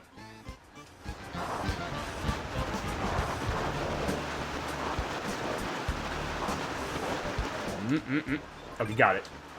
And by the way, it will not disappear until you take off, so you can kind of adjust yourself, moving left to right, and then rocket away.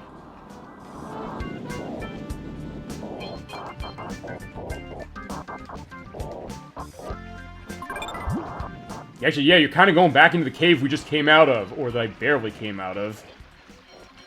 Alright, and just go straight up.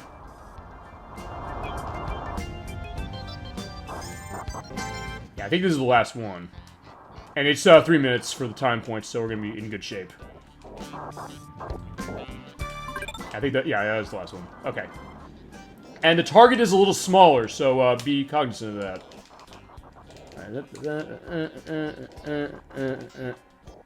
Perfect. 98. Alright, the impact was off, but I'll take it. That is gold. And we're gonna get the credits, actually, because we completed all 3 of the pilot missions, and then we're not done with the game, though. Because we had the extra missions to go, and we'll show off Birdman. Birdman will be the last thing we do. But gold on pilot class for Rocket Belt, and we're good. And with that, there we go. We have the credits. Which, by the way, the time of day will be different for these credits, depending on your medals situation. If you get all golds, it'll be evening. Or actually, no. No, if you get all golds, you get gold. You get a oh no. It's taking my best one off of my cartridge. So if you have any medal, it's a sunny day. It's evening like this, you have all golds like I have on my first save file. And if you have perfects and everything, it's a starry night and you get a nice message. But I've never seen what that message is. But in the meantime, we do have the credits going. So while we're waiting this to play through, I'll at least go into what I think of this game. I love this game. If you couldn't tell, feasibly, it is a nostalgic one for me. It is a game that's aged. I will not deny that necessarily. But I will say that if you like flight stuff or something that has some realistic cred to it, but also has enough of approachability to itself and enough challenge to keep you coming back for more, keeping to want to come back to more, as we saw with the gyrocopter stuff it was doing with Pilot Class. Yeah, this is a good choice. And it's not an expensive one, but it is one, as I mentioned, never got re-released. And I don't know if that's because of the Paradigm development case on this one. But then again, Nintendo has the Pilotwings name. They released the other ones. So I don't know if that's the reason or not. Or just they thought, well, maybe we don't want to release this one again. That being said, it isn't an expensive one if you still want to go get it. And I would recommend you do go get it. I guess it's also weird thinking about the fact that this is kind of an underrated game, despite the fact it came out when there was only one other game on the N64. And it was a launch game. It was this one and Super Mario 64. But Super Mario 64 is remembered. This one, I guess, is remembered to a certain extent by people, but not as much as others. And there's Dan Hess again with music. Yeah, my hat is off to you, kind sir, as far as this quality of this music that you have made. Which is great stuff. You get the nice flyby view through all the elements of Little States with a lot of pop-up, I'm not gonna lie. But yeah, there was a day when this looked state-of-the-art. And it's still amazing to be able to get a sense of, yeah, look how wide open this is. And yeah, imagine the thought, I don't know if Nintendo would ever want to go back to this. And usually when they go back to this franchise, it's usually for a console launch, because every game in this franchise launched with the system. The original was a Super Nintendo launch game, this was a Nintendo 64 launch game, and Pilotwings Resort was a 3DS launch game.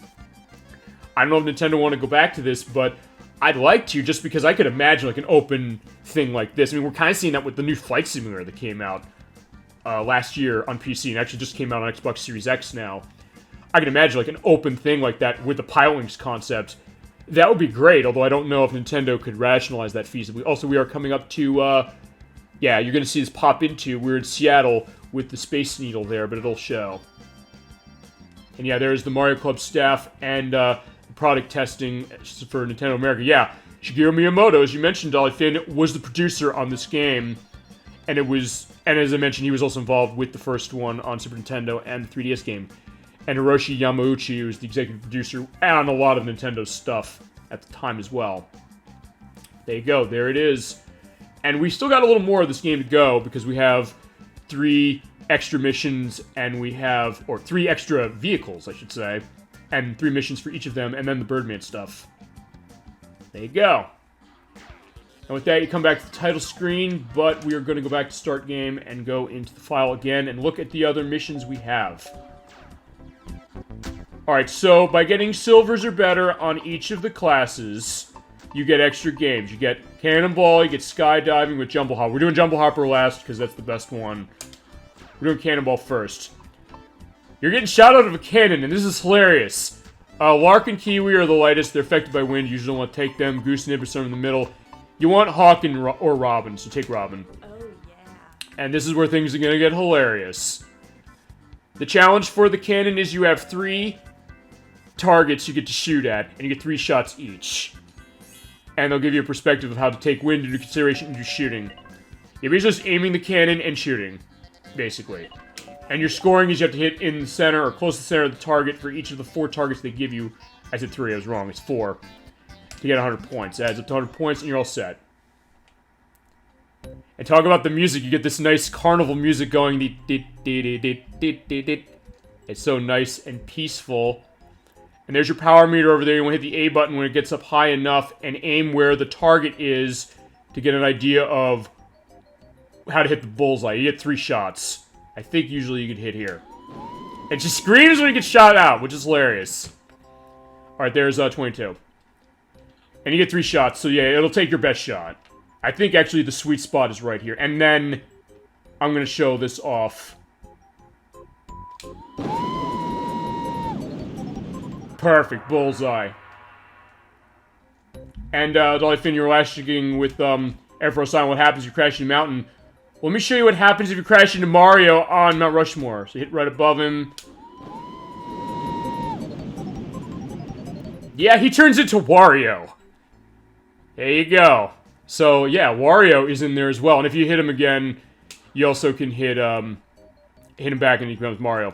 And that's the other thing feasibly with this, is that, hey, you can get statistically out of one thing, which is, hey, I want to hit the target and get the bullseye, but hey, let me just shoot at something.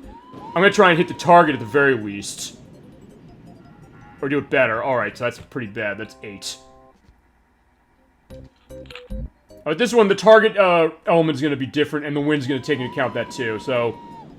It's kind of, you have to feel your way around. Alright, that's 16, not too bad. And you have 3 shots to be able to play around. I love the fact she screams, and the fact that the music speeds up. Bullseye. Awesome. There you go.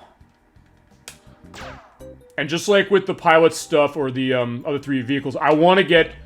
There are 3 missions for this, and for the other 2 vehicles as well. I want to get a silver on each of them, at least. Because by doing that, you unlock a Birdman level. But if I don't, unlike the other stuff, if I don't unlock all the Birdman levels, I'll go into my complete save and we'll do it.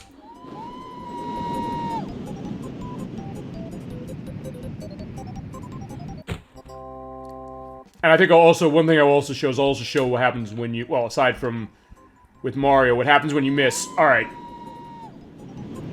I at least get a little closer, but yeah. 16, not too bad. And for these, it's also the same case where it's 70 points for a bronze, 80 for a silver, and 90 for a gold. Oh, you can rotate the analog stick to make their heads move around, but yeah. I love that idea. It's like, they're being shot out, they don't even have helmets. So I was like, yeah, they're screaming because they're gonna go to their doom, feasibly.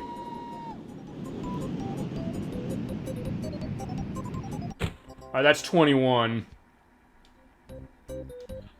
If I put up a little more... Alright, actually, that made it worse. 20.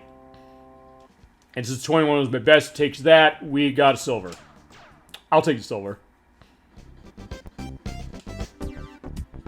Alright, and then with that, you open up the next level. You get 3 levels for each of these, so... Well, I'll pull Hawk out as well. Alright, so this is the same case as before, but different level. But the 4th target isn't visible, and this is where things are gonna get a little, hairy. Alright. In that case, you usually want to shoot as hard as you can. I'll just hit the bottom. Or miss it. Alright, let's try that again.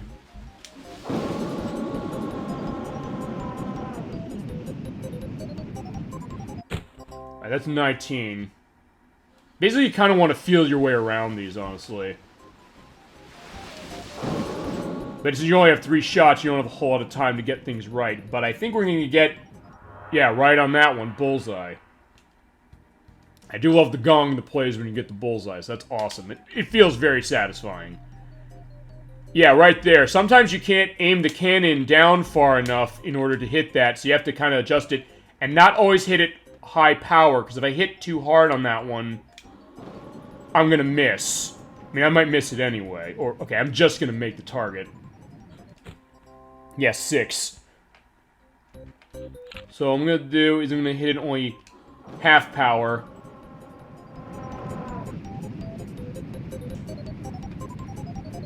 Alright, 12. Actually, I have to hit it a little harder than that. Let's hit it about there. Oh shit, I'm going to overshoot it. But that's the fun part when you overshoot it and you hit the water. Hit that did-it-did-did-do-do-do. Alright, that's 12. Not so hot, but the hilarity of missing is part of that too. But alright, let's, yeah, the wind is going over to the right, so I'll move it to the left. And we'll take that into account. Yeah, because it's pushing me over that way. 21. Very funny. Yes, it is very funny. Especially just the way the music goes, and I'm gonna... I might get the bullseye close. Alright, 21. I'm not gonna try again, but what I'm gonna do is I'm gonna show this off. Shoot. And when you hit the R button, by the way, you get the other camera view of him flying, but then it's like... You get that carnival music. It's going faster. It's like, yeah, he's flailed his arms. He knows he's going around. I'm moving the analog stick to move his head around, and boom, he's stuck in the ground. It is very funny and very wonderfully sadistic. I'm back. Cannons? Yes. This is Cannonball. You unlock this by getting silvers or better in all of the A-class missions for Gyrocopter and Rocket Belt and all that. Yeah, unfortunately I missed the target, but you get to see the other hilarious thing, which is you get the carnival music going, and then you crash, and you're hitting into a wall. Yeah, it is hilarious, but this target's not visible, so you have to adjust the shot right so you don't overshoot the target, but I'm overshooting the target, so yeah. I might have to do this mission again for that very reason. Yeah, basically you take adjustment for wind and... Oh! Yeah, okay, yeah, I just barely missed that. Alright, so, and if you miss with all 3 shots, you get nothing on that target.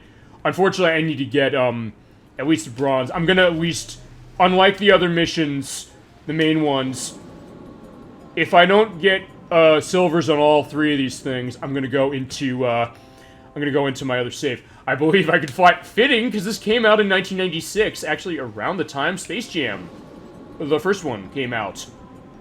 So, yeah, fitting concept. I guess that was also me thinking that when the sequel, sort of, Space Jam New Legacy came out, which I didn't hate it.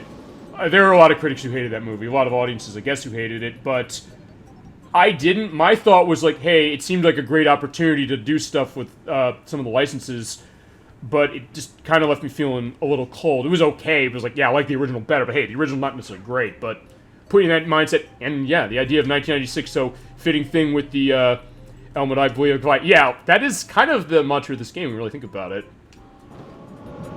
But you believe you can fly, you believe you can hit the target. Well, touch the sky. We've touched the sky multiple times it's been, but also hit the target this way. And it is good stuff. But I overshot it, and you're going to see what happened before. Or actually, no. Okay, no, you did. I was going to say, yeah, splattering into the or splatting into the water.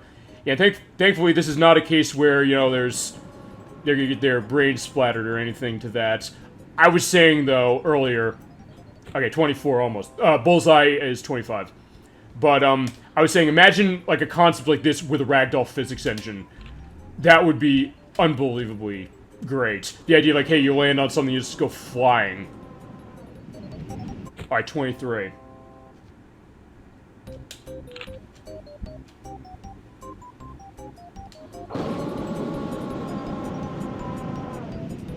Bullseye. Oh, I was a little off. You can kind of be a little off. One thing I'm also going to do is I'm going to try something else. Yeah, I'm just going to stick myself into the window of the hotel. So, yeah, there you go. And I love that, too. It's like, you'll be stuck on stuff. Alright, so, remember, this target's not visible, so let's, go about... Okay, I'm a little off. And usually for the targets like this, you have to kind of play around with where you're going to go and also where... Okay, I'm stuck in the side of the trees. But, play around with how this is and also take the wind into account, because the wind will adjust things. I just need to get... Okay, I'm a little off again, but as long as I go to the right a bit more, I should be set. And, yeah, that's going to be the next one, which I'm going to not like doing.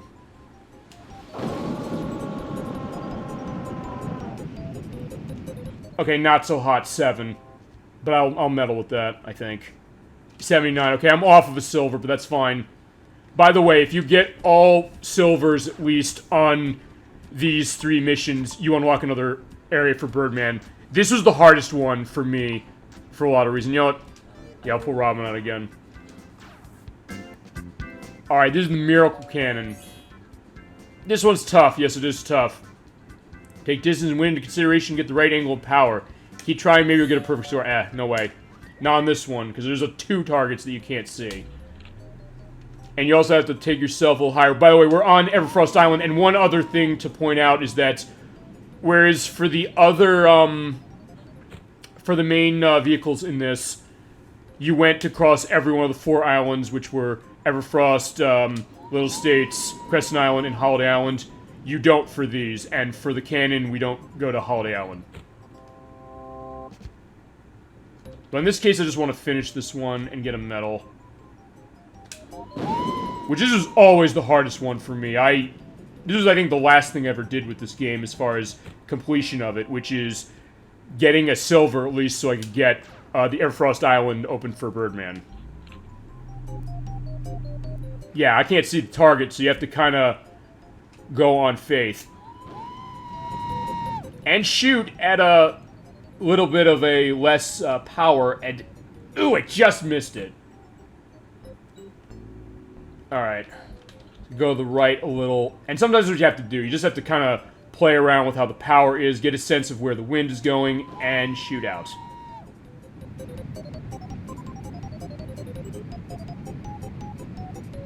Alright, there we go. I mean, as long as I can average 20 about each time would be set, but...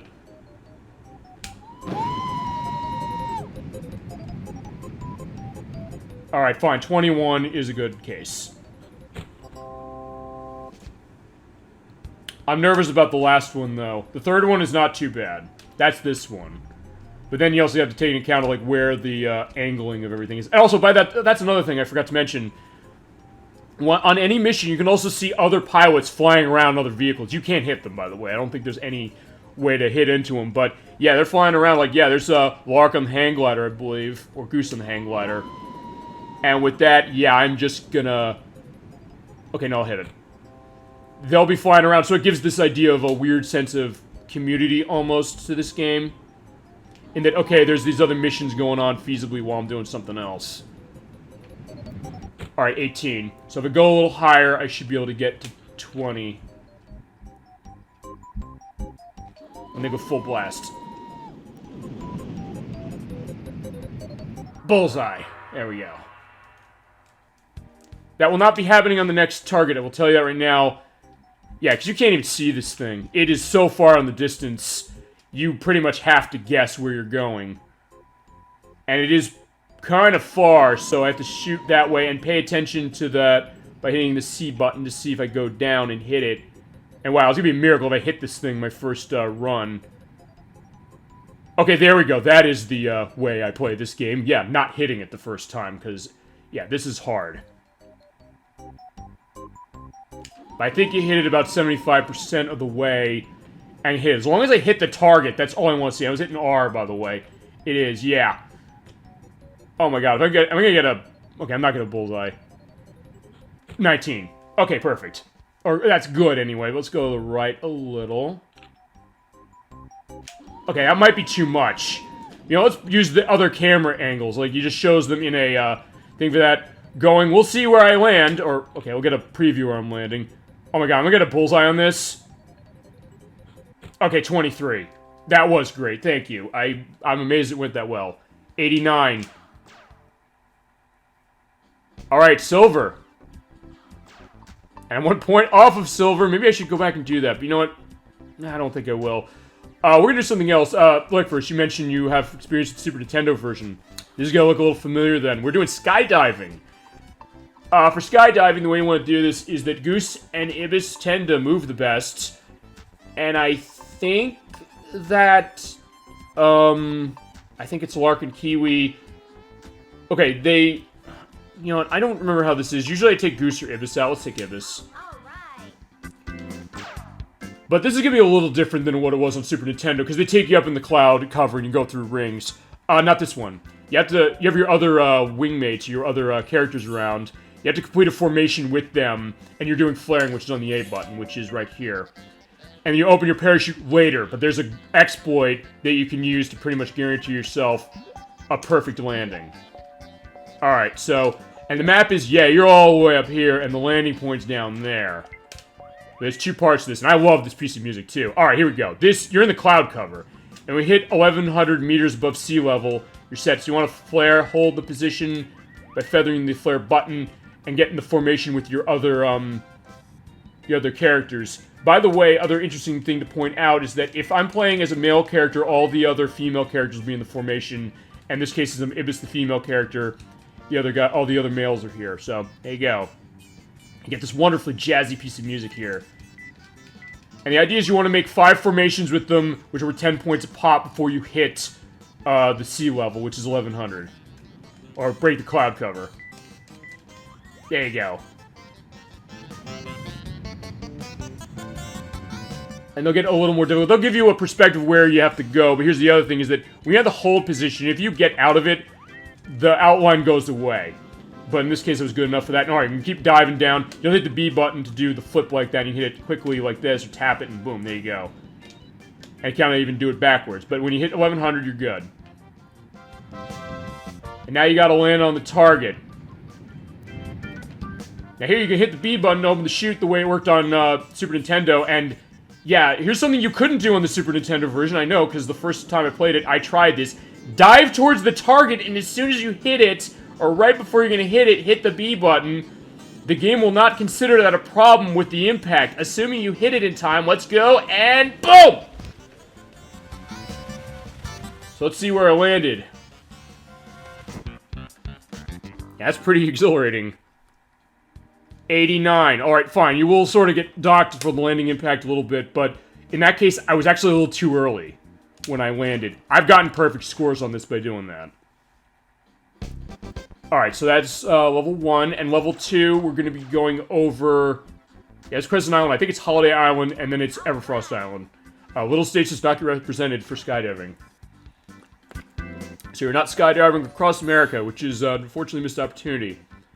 Use the flare to move horizontally, which is what I'm doing before the cloud cover. Alright, so let's do some more formations, and they get a little more difficult. And actually, for the last one, I'll pull out a male character just so I can show the female characters, you know, around there. Sometimes the challenge is also getting yourself up enough so that you're in line with that. Alright, basically just kind of want to wait until they tell you which way you gotta go. And you don't necessarily have to be 100% on it, you have to be kind of close. Or, do I?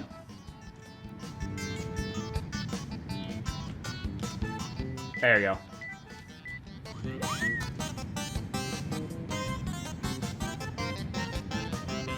Alright, it's that way. Woo! If you go down too far, you can also hit A and you flare yourself back upwards and you're all set. Woo! Oh. 2, 1, got it. Yeah, at least I got into it quick enough in the hold before I got out of it, because otherwise that outline can go away. But yeah, we're gonna get close to Lark, or Nestor as it is. Oh, and I just Oh, okay, I missed it. Alright, so, okay, what happens is if you don't get all the formations, you just get the ones you have, and then you break cloud cover, and you have to get down there at the bottom. Alright, but same deal as before, just dive to the target. You can feasibly not dive to the target, but it's hard to land. Also, you don't get the thing for the Super Nintendo version, the rate of altitude going down too fast. Like, do, but no, there you go.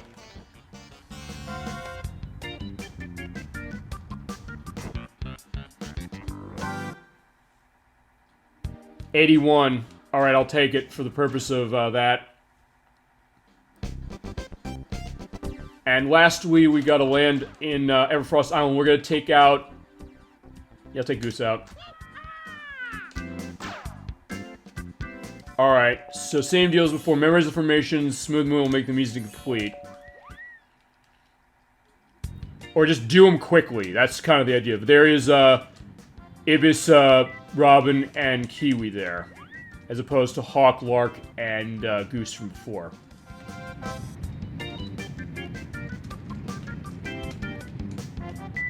Oh, no. Yeah, it's the other thing. Again, it went away, that outline, because I got too close to it. And got in that hold position, got out of it. That's the hard part, because then you have to remember where it is, and it will not tell you again where it was. 1, 2, 1. Alright.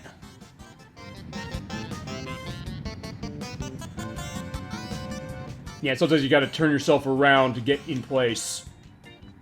Come on, come on, come on.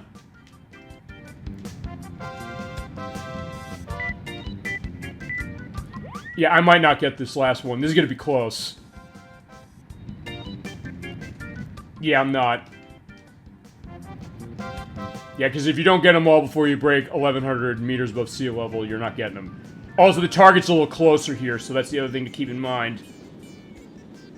I'll also go into one of these again, and I'll show how to actually, land this without doing that.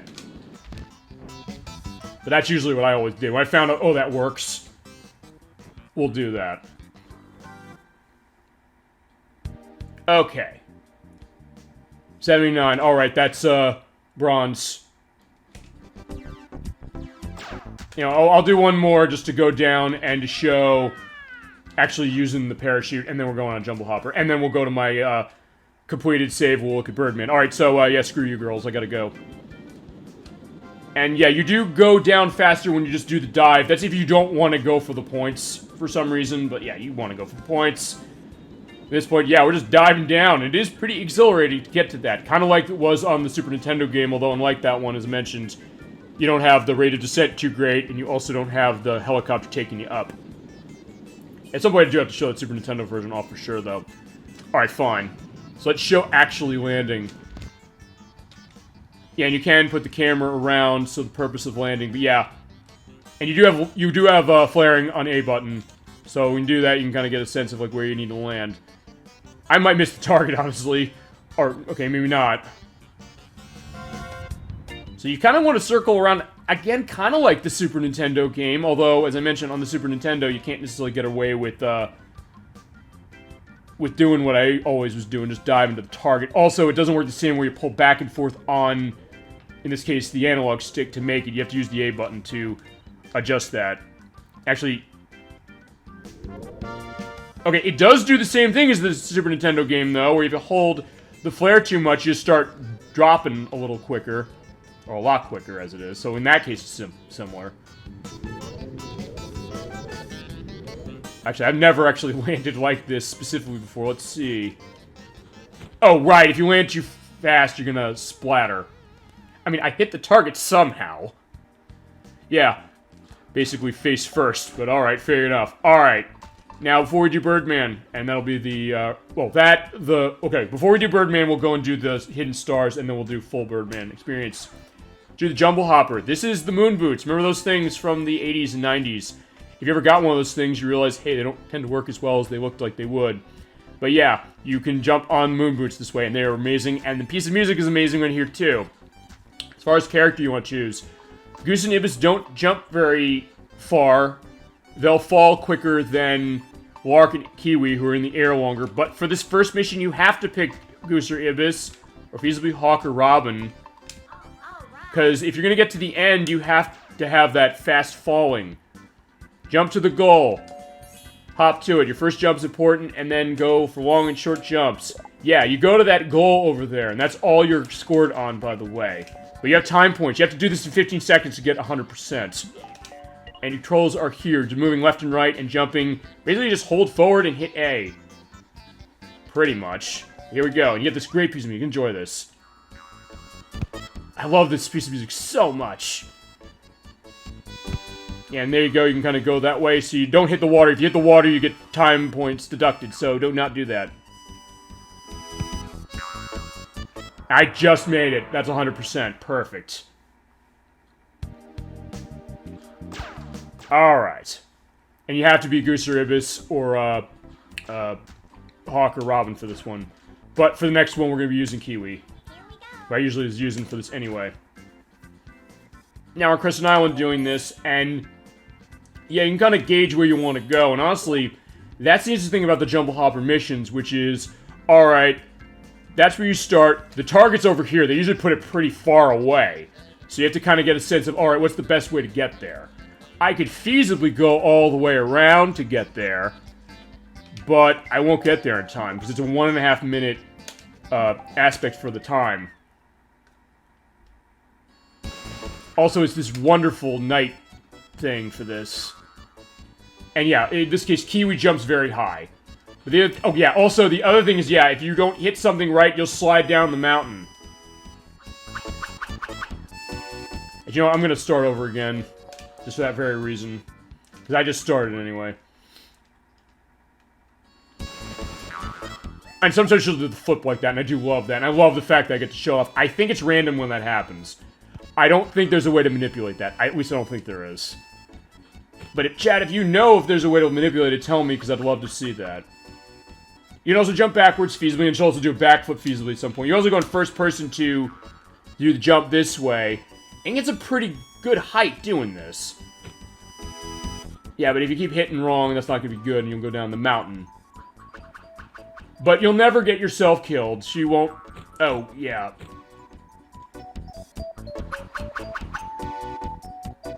Yeah, you won't get yourself killed. She'll just shake it off and it'll be no problem. Yeah, I think we're gonna hit the water, too. Okay, no, I just avoided it. Yeah, this is generally what you want to do for this one. You want to go to the right here, over the mountain to a certain degree, so you can skip this and then go along, and then just hop across the beach. There we go. So much fun. It's so playful, the music going here, the thing going on here with the...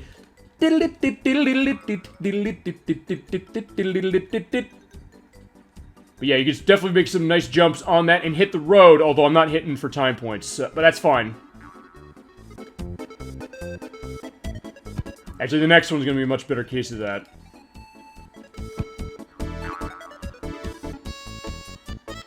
And this is, I always thought this was such a great bonus for, you know, unlocking this at the end of the game. Admittedly, it's the hardest one to unlock, because you have to get all silvers on the pilot class missions, but yeah, it is so worth it.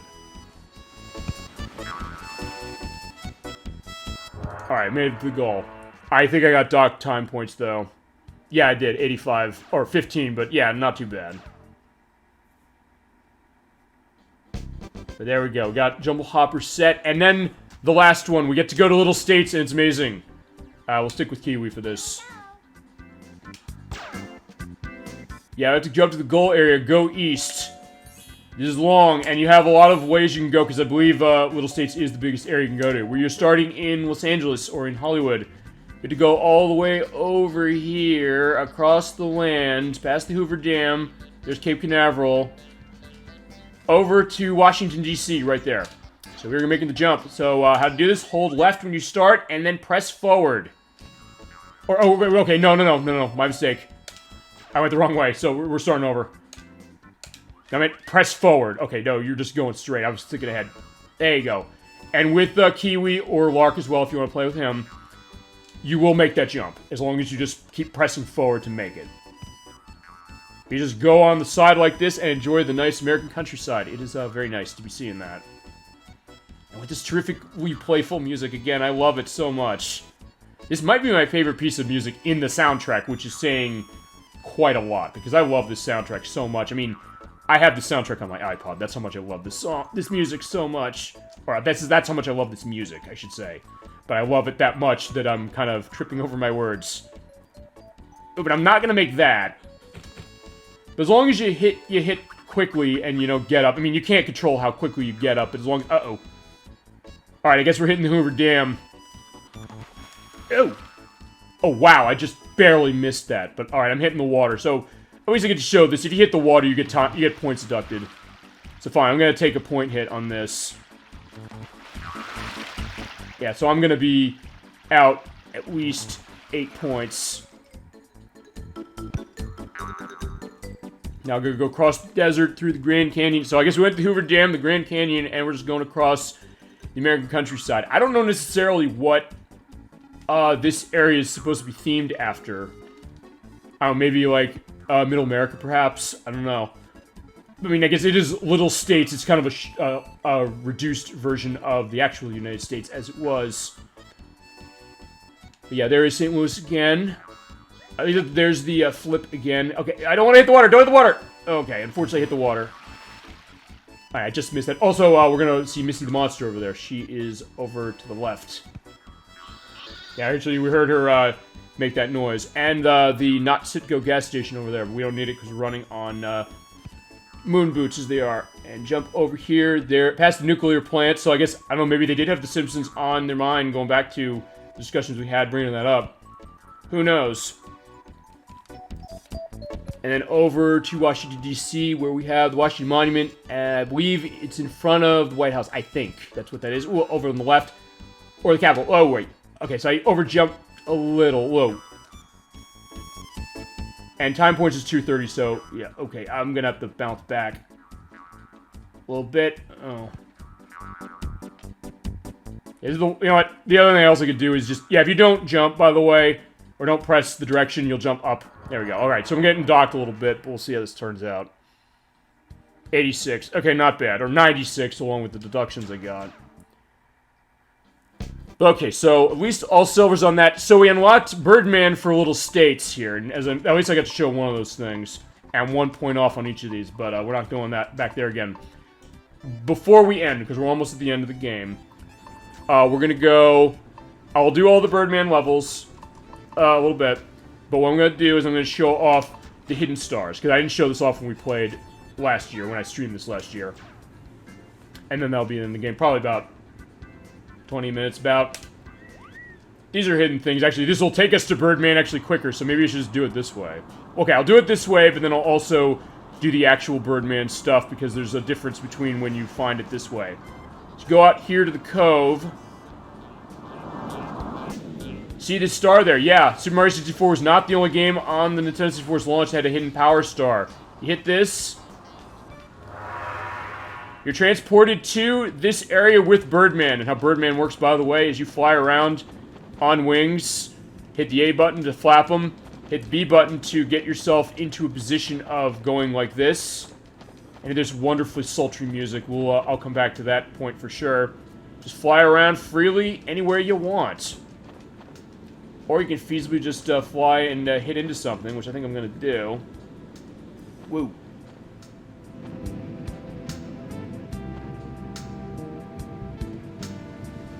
You can also feasibly land. You don't want me to do that.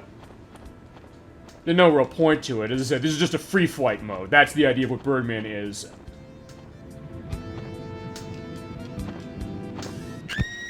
Yeah, and hear her piercing scream as she flies away like that. But yeah, she'll be okay.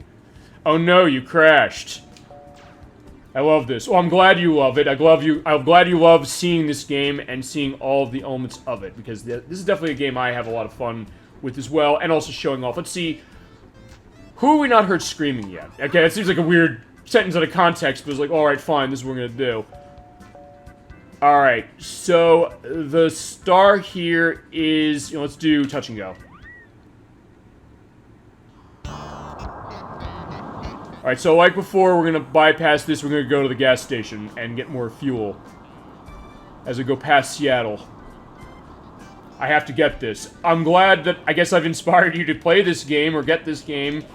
Which, as I mentioned, is not an expensive one as far as Nintendo 64 is concerned. I think it's about $15, $20 for a copy, I think. I will take a look at that. If that's wrong, I'll put a correction in the YouTube video for the purpose that, yeah, we're running out of gas, but we're going to get gas. And then go to where the star is.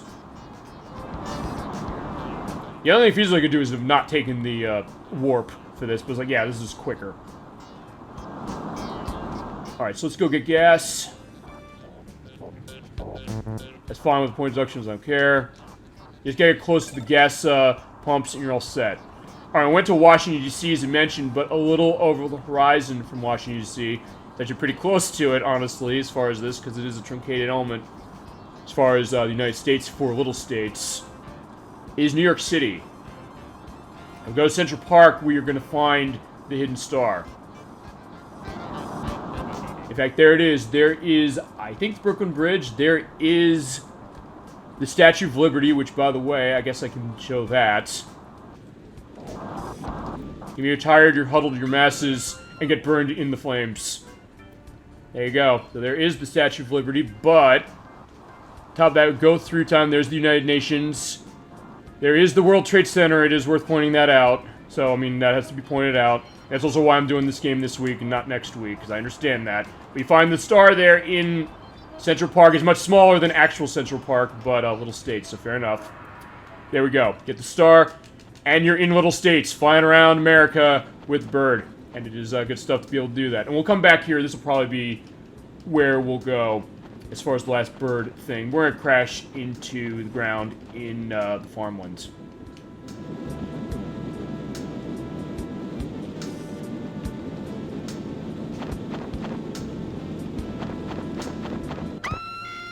Alright, there we go. So bye-bye, Ibis. Alright, so that'll be fine. And 2 more hidden stars to find. I'm using the rocket belt just for the purpose of this because it makes it easier to discover. Oh, let's pull Robin out. Now, for this one, you want to pick a specific mission to get to where we need to go. We're going to do Balloon Bonanza, I believe it is.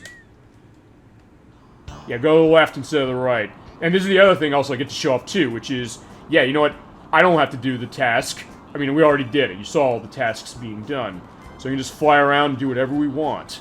So if you go over here to the left and go down the cave, here you go. We have an ice cave, kind of like the one we had in Crescent Island, but I can actually see it way better. I'll have to also play with my visual settings, so it's like, hey, I don't get a case where I'm going to be blinded. I mean, I guess I could have just stopped playing and just changed the brightness on my TV, but I figured to myself, let me at least try and make this thing work.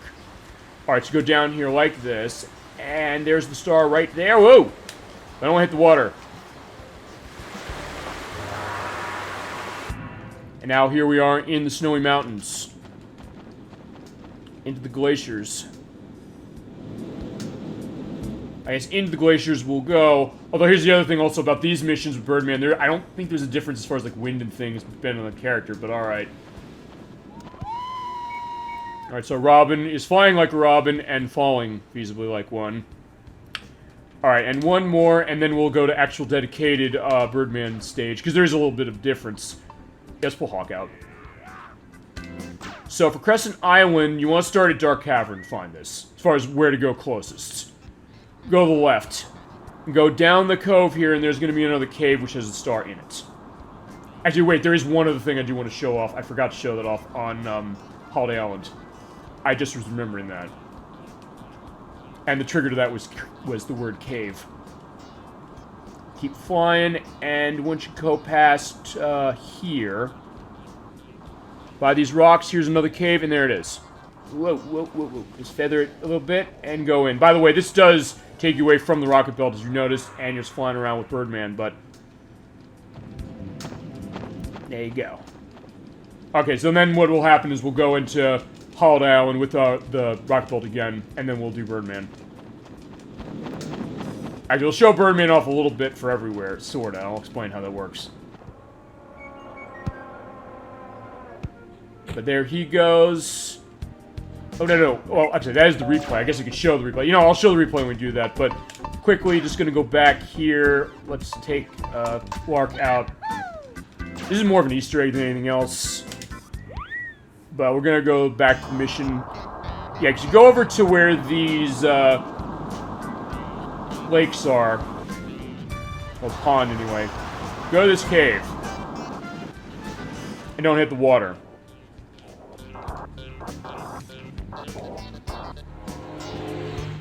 Yeah, the transformation, yeah, it is night now.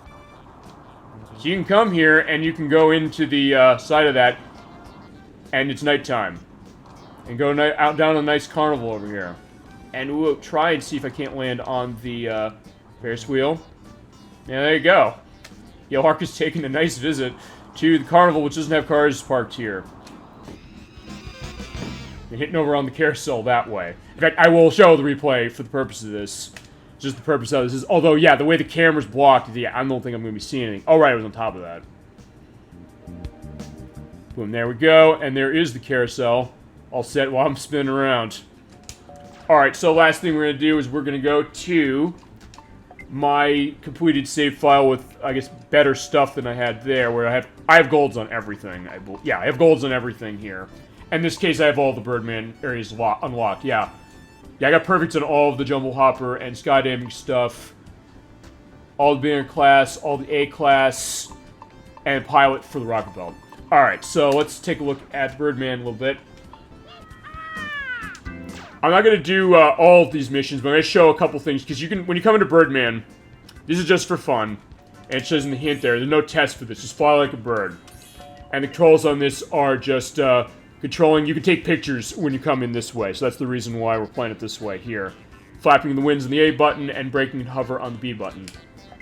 Yeah, you can change time of day, so you have sunny, cloudy, evening, and starry night. And you get a different hint for each time of day. Take photos with Birdman, just the hang glider. When landing, press the B button, flap your wings, straighten your body, and descend, but you can't land on steep slopes. When you land, you can take off again, though there's no effect on the game. Here's what we're going to do. We're going to show off all the hints, and then we're going to stop. We're going to end with a showcase, probably at Little States. Alright. If you have Everfrost Island, you have Sunny Day, feel free to fly anywhere. Starry Night, not much to see, but there are a few whales to watch, and stay away from the chimney flame because it's hot. Snowing. Yeah, that's right, you get to come here when it's snowing. There's a lot of snow falling, so sorry about that. And then sunny again. Just another beautiful day on the island. See for yourself. Yeah, that's what they're saying. It's just a beautiful day on the island. I think the hints also give you little indications of some of the aspects of the character of this game, as far as some of the things around. Yeah, glide with the hang glider, take some pictures, enjoy the view. Another sunny day with a few clouds in the sky. Same island, just a different climate. Cloudy days aren't for everyone, yeah. Actually, I just noticed the text is kind of cut off of the box. The period is actually on the edges of the box. And it's dark out there. Be careful not to crash at Starry Night. And lastly, we will go to the Little States. We'll have a nice time going out there. You know, let's take... Yeah, I'll take Ibis. Alright, so there is the Little States. Sunny day, plenty of sights here you can find. Don't worry, you won't find Mecha Hawk here. I think they spelled Mecha wrong for this. Nor the test, of which there is none. You can fly free as a bird. And Starry Night. This is also the hint they give you as far as the gas station. Vehicles require fuel, crash run on a gas station. Alright, let's do... It's a Starry Night now. Let's do Starry Night. There we go. Start over Hollywood and just fly around a little bit. And hear this wonderful music. This wonderfully jazzy piece of music, which is great stuff. I've also heard the joke of people saying this is music you hear in a pornography film, which maybe they've got a point to that, but it is such beautiful music, and it's so great with the jazz going with it. And also just the idea of how it creates a great atmosphere. I remember I actually played this at one of my holiday Christmas parties where I was doing DJs. I was like, as I mentioned this, we did Sonic Adventure, I do this sometimes. I'll have the Christmas music people want to hear, or other holiday-specific things. But then I'll, put easy listening stuff. I gave him this. I was like, yeah, just listen to this. It is just beautiful stuff. But what I'm going to do, particularly, I'm going to fly towards Mount Rushmore and see where Mario is. Actually, I could probably take a look at that by checking the maps. Let me do that. It's over here. Yeah, why is it showing that L? Okay, yeah, it looks like, yeah, the L was holding on the screen when I left. Alright, here it is. So here is Mount Rushmore. I can actually take a picture. Yeah, so you can go anywhere you want in the game. You can take any pictures you want to take. And it will save them to the cartridge, feasibly, if you want to do that. It'll save 6, but it takes a long time to load them. There you go. Taking nice shots of Mario right there. And I think if you do crash into him, he will turn to Wario, but we're not going to crash quite yet. In fact, let's land on top. Just see the nice sky over there with the moon in the distance. All right, let me get myself situated so it's a little smoother.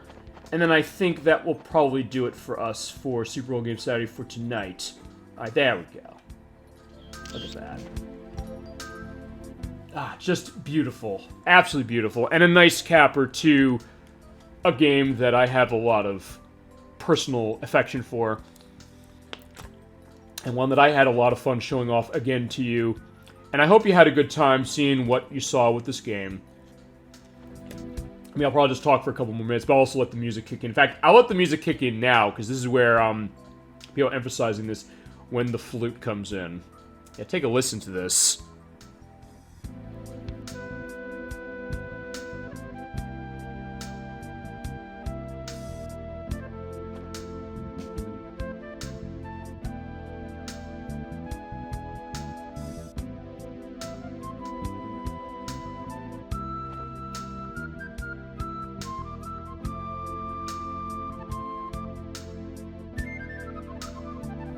Yeah, it is beautiful. I loved it. Oh, I'm glad to hear that you loved it, Dolly Finn, and enjoyed the experience of the game. I just muted the mic there because I want to let the music play.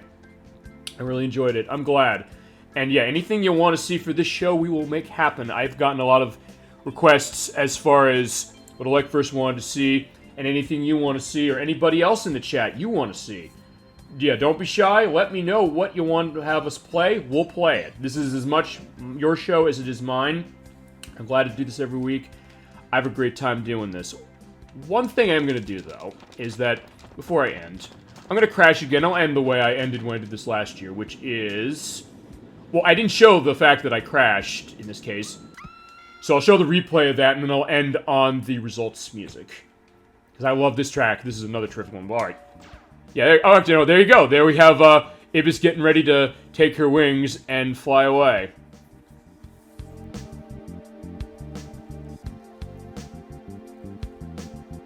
Yeah, then twisting around. But what I'm also going to do is I'm going to... Yeah, she crashed, but there we go. We'll have a nice shot. There you go. There's your final image of Ibis with her wings spread, and us going with the Hot Wings 64 experience. Thank you. Well, of course, anytime. Anything you want to see, anytime you're into classic gaming, you want to see it on a Saturday night. Excellent. Absolutely. This game is excellent, and anything you want to see for a Saturday night, this is the place to be for classic gaming, goodness, badness, any of this, whatever you want to see, we'll do it. Got a lot of great suggestions as far as the chat. I can't wait to get to those games.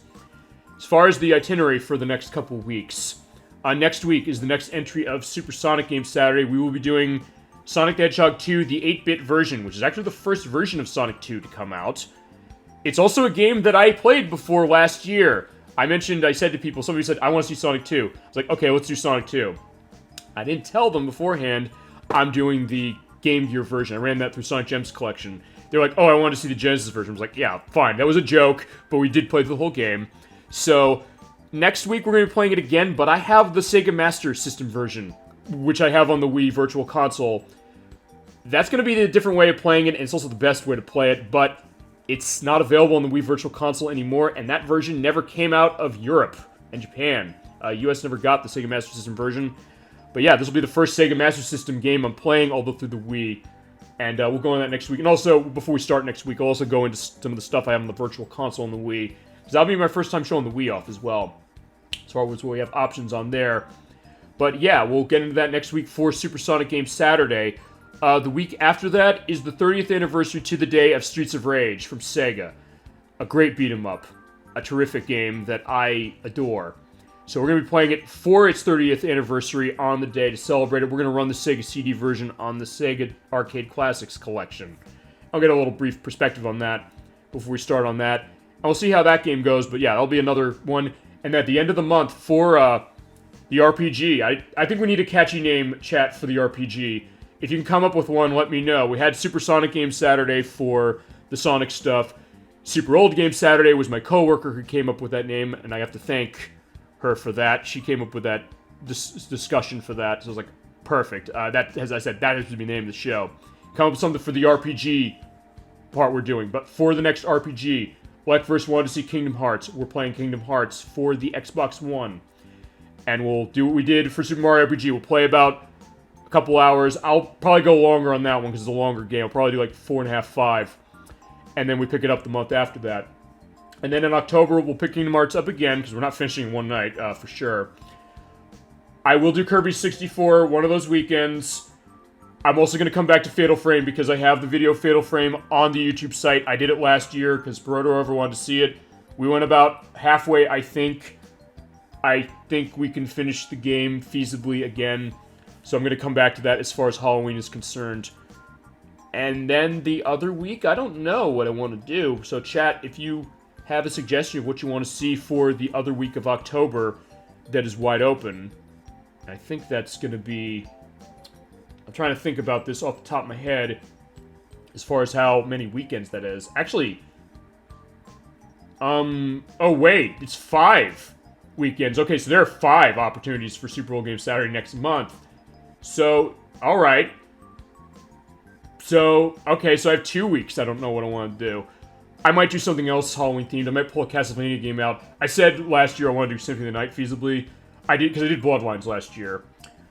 I might do Bloodlines again at some point for the other story elements. But I don't know if I'll do Symphony of the Night this year, only because it's a little longer, and I want to show that game the love it deserves as well. I might pick a Castlevania game if you want to see anything Halloween-themed for that. And with Kingdom Hearts, maybe we'll get to the Halloween Town section of that game from the movie The Nightmare Before Christmas. So we'll see if we can do that. But yeah, I got 2 weeks open for October, whatever you want to see. Luigi's Mansion? I have to get a copy of Luigi's Mansion, but yeah, we could do Luigi's Mansion. I have been kind of thinking about getting a copy of that, so that might be the excuse I'm looking for. As far as whether I'm going to be able to finish that in one sitting, probably not, but that's fine. We can do that. I could feasibly bleed that over into that. That's a fun one. Okay, so you want to see Luigi's Mansion? Well, you know what? Ask and you shall receive. I've mentioned this before. I thank you very much for that suggestion, chat. If you want to see anything, you tell me what it is. I'll make it happen. If I don't have it, I will pick up a copy. There you go. You made it. A friend's son has it. Actually, when you say Luigi's Mansion, which one are you talking about? Because there's the first one that's on the GameCube. There's the second that's on 3DS, which I have, but I can't stream it because I don't have the tech for the 3DS streaming. There's also Luigi's Mansion 3 on the Switch. I could play that one as well, but I think for the purpose of this one, I think I might want to start at the beginning of that one. So I'll get Luigi's Mansion, because Luigi's Mansion, the first one, it's on the GameCube, and I've been looking for an excuse to pick that up. So I will get that. That's the one. Alright.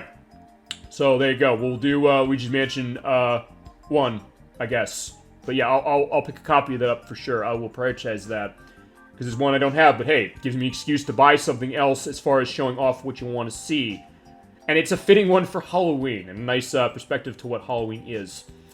Alright, so that will be... I have to get a copy of that, but I will go right on to that and figure that. But that's the other thing about this channel, which is that whatever you want to see, I'll get to. And if I can get it for you, I'll get it for you. So, alright. So then in October, we'll add Luigi's Mansion for the GameCube to the list. And fitting, because I haven't necessarily played a whole lot of stuff off GameCube, and that gives me an excuse to pull the GameCube out again. But alright. So, let's go over the schedule one more time before we sign off. Sonic 2 8-bit for Sega Master System next week. Great show, appreciate it, of course. And I appreciate your viewership, Lekverse, your viewership too. Anybody else in the chat who... Yeah, don't worry, by the way, if you're not commenting, that's fine. I don't have a problem with that, but don't feel like, oh, I shouldn't. No, don't worry about it. I don't have a case of... Somebody say like, oh, I'm gonna backseat game by commenting, or do I have things... do I not have anything to contribute? You absolutely have things to contribute. no matter what it is. Sometimes, even if you haven't played the game, if you have some kind of perspective on what you're seeing, it's like, hey, this looks interesting, there's reminds of something else, or some kind of a funny anecdote. It all adds up to that, so no problem. I'm looking forward to that. So, next week, Sonic 2, 8-bit. Week after that is Streets of Rage. Kingdom Hearts Restart the week after that one. And then October on the docket we have, in orders I'll figure later, Luigi's Mansion, Kirby 64 Crystal Shards, Fatal Frame Return 2, and Kingdom Hearts again. And November I will add one other thing. Since I'm going to Fatal Frame again, I have another game that I'm hanging with one part on the YouTube site. That's Mystical Ninja Star and Goemon. I'm going to go back to that in November. We'll finish that, but that'll come a bit later. But, alright, so Pilotwings 64, this is a great game. And if you like your flight stuff, you like, great music, great style, great variety, yeah, this is one you're going to want to play. We will get to that Super Nintendo game someday for sure, and I'll figure what we can do with the 3DS with the streaming, but that's going to be a long project to figure. But, yeah, I'll look forward to seeing if I can get it happening. Alright, but with that, I think that's going to close Super Old Game Saturday for tonight. Thank you very much for watching. Good night, everyone. Good night to you, Dolly Finn, as well, to Luckverse, everybody out there. I will see you next week for Sonic 2 8-bit running on the Wii for the Sega Master System. Until then, have a great rest of your weekend, extended weekend, feasibly, for the Labor Day holiday. Have a great rest of your Saturday, great week coming forward. I'll see you next week for Sonic 2 Game Gear, or fine, it was Game Gear last time, it's Sega Master System last time. 8-bit Sonic 2, we'll see you for that one. And, with that, have a great night, keep being awesome, and take care.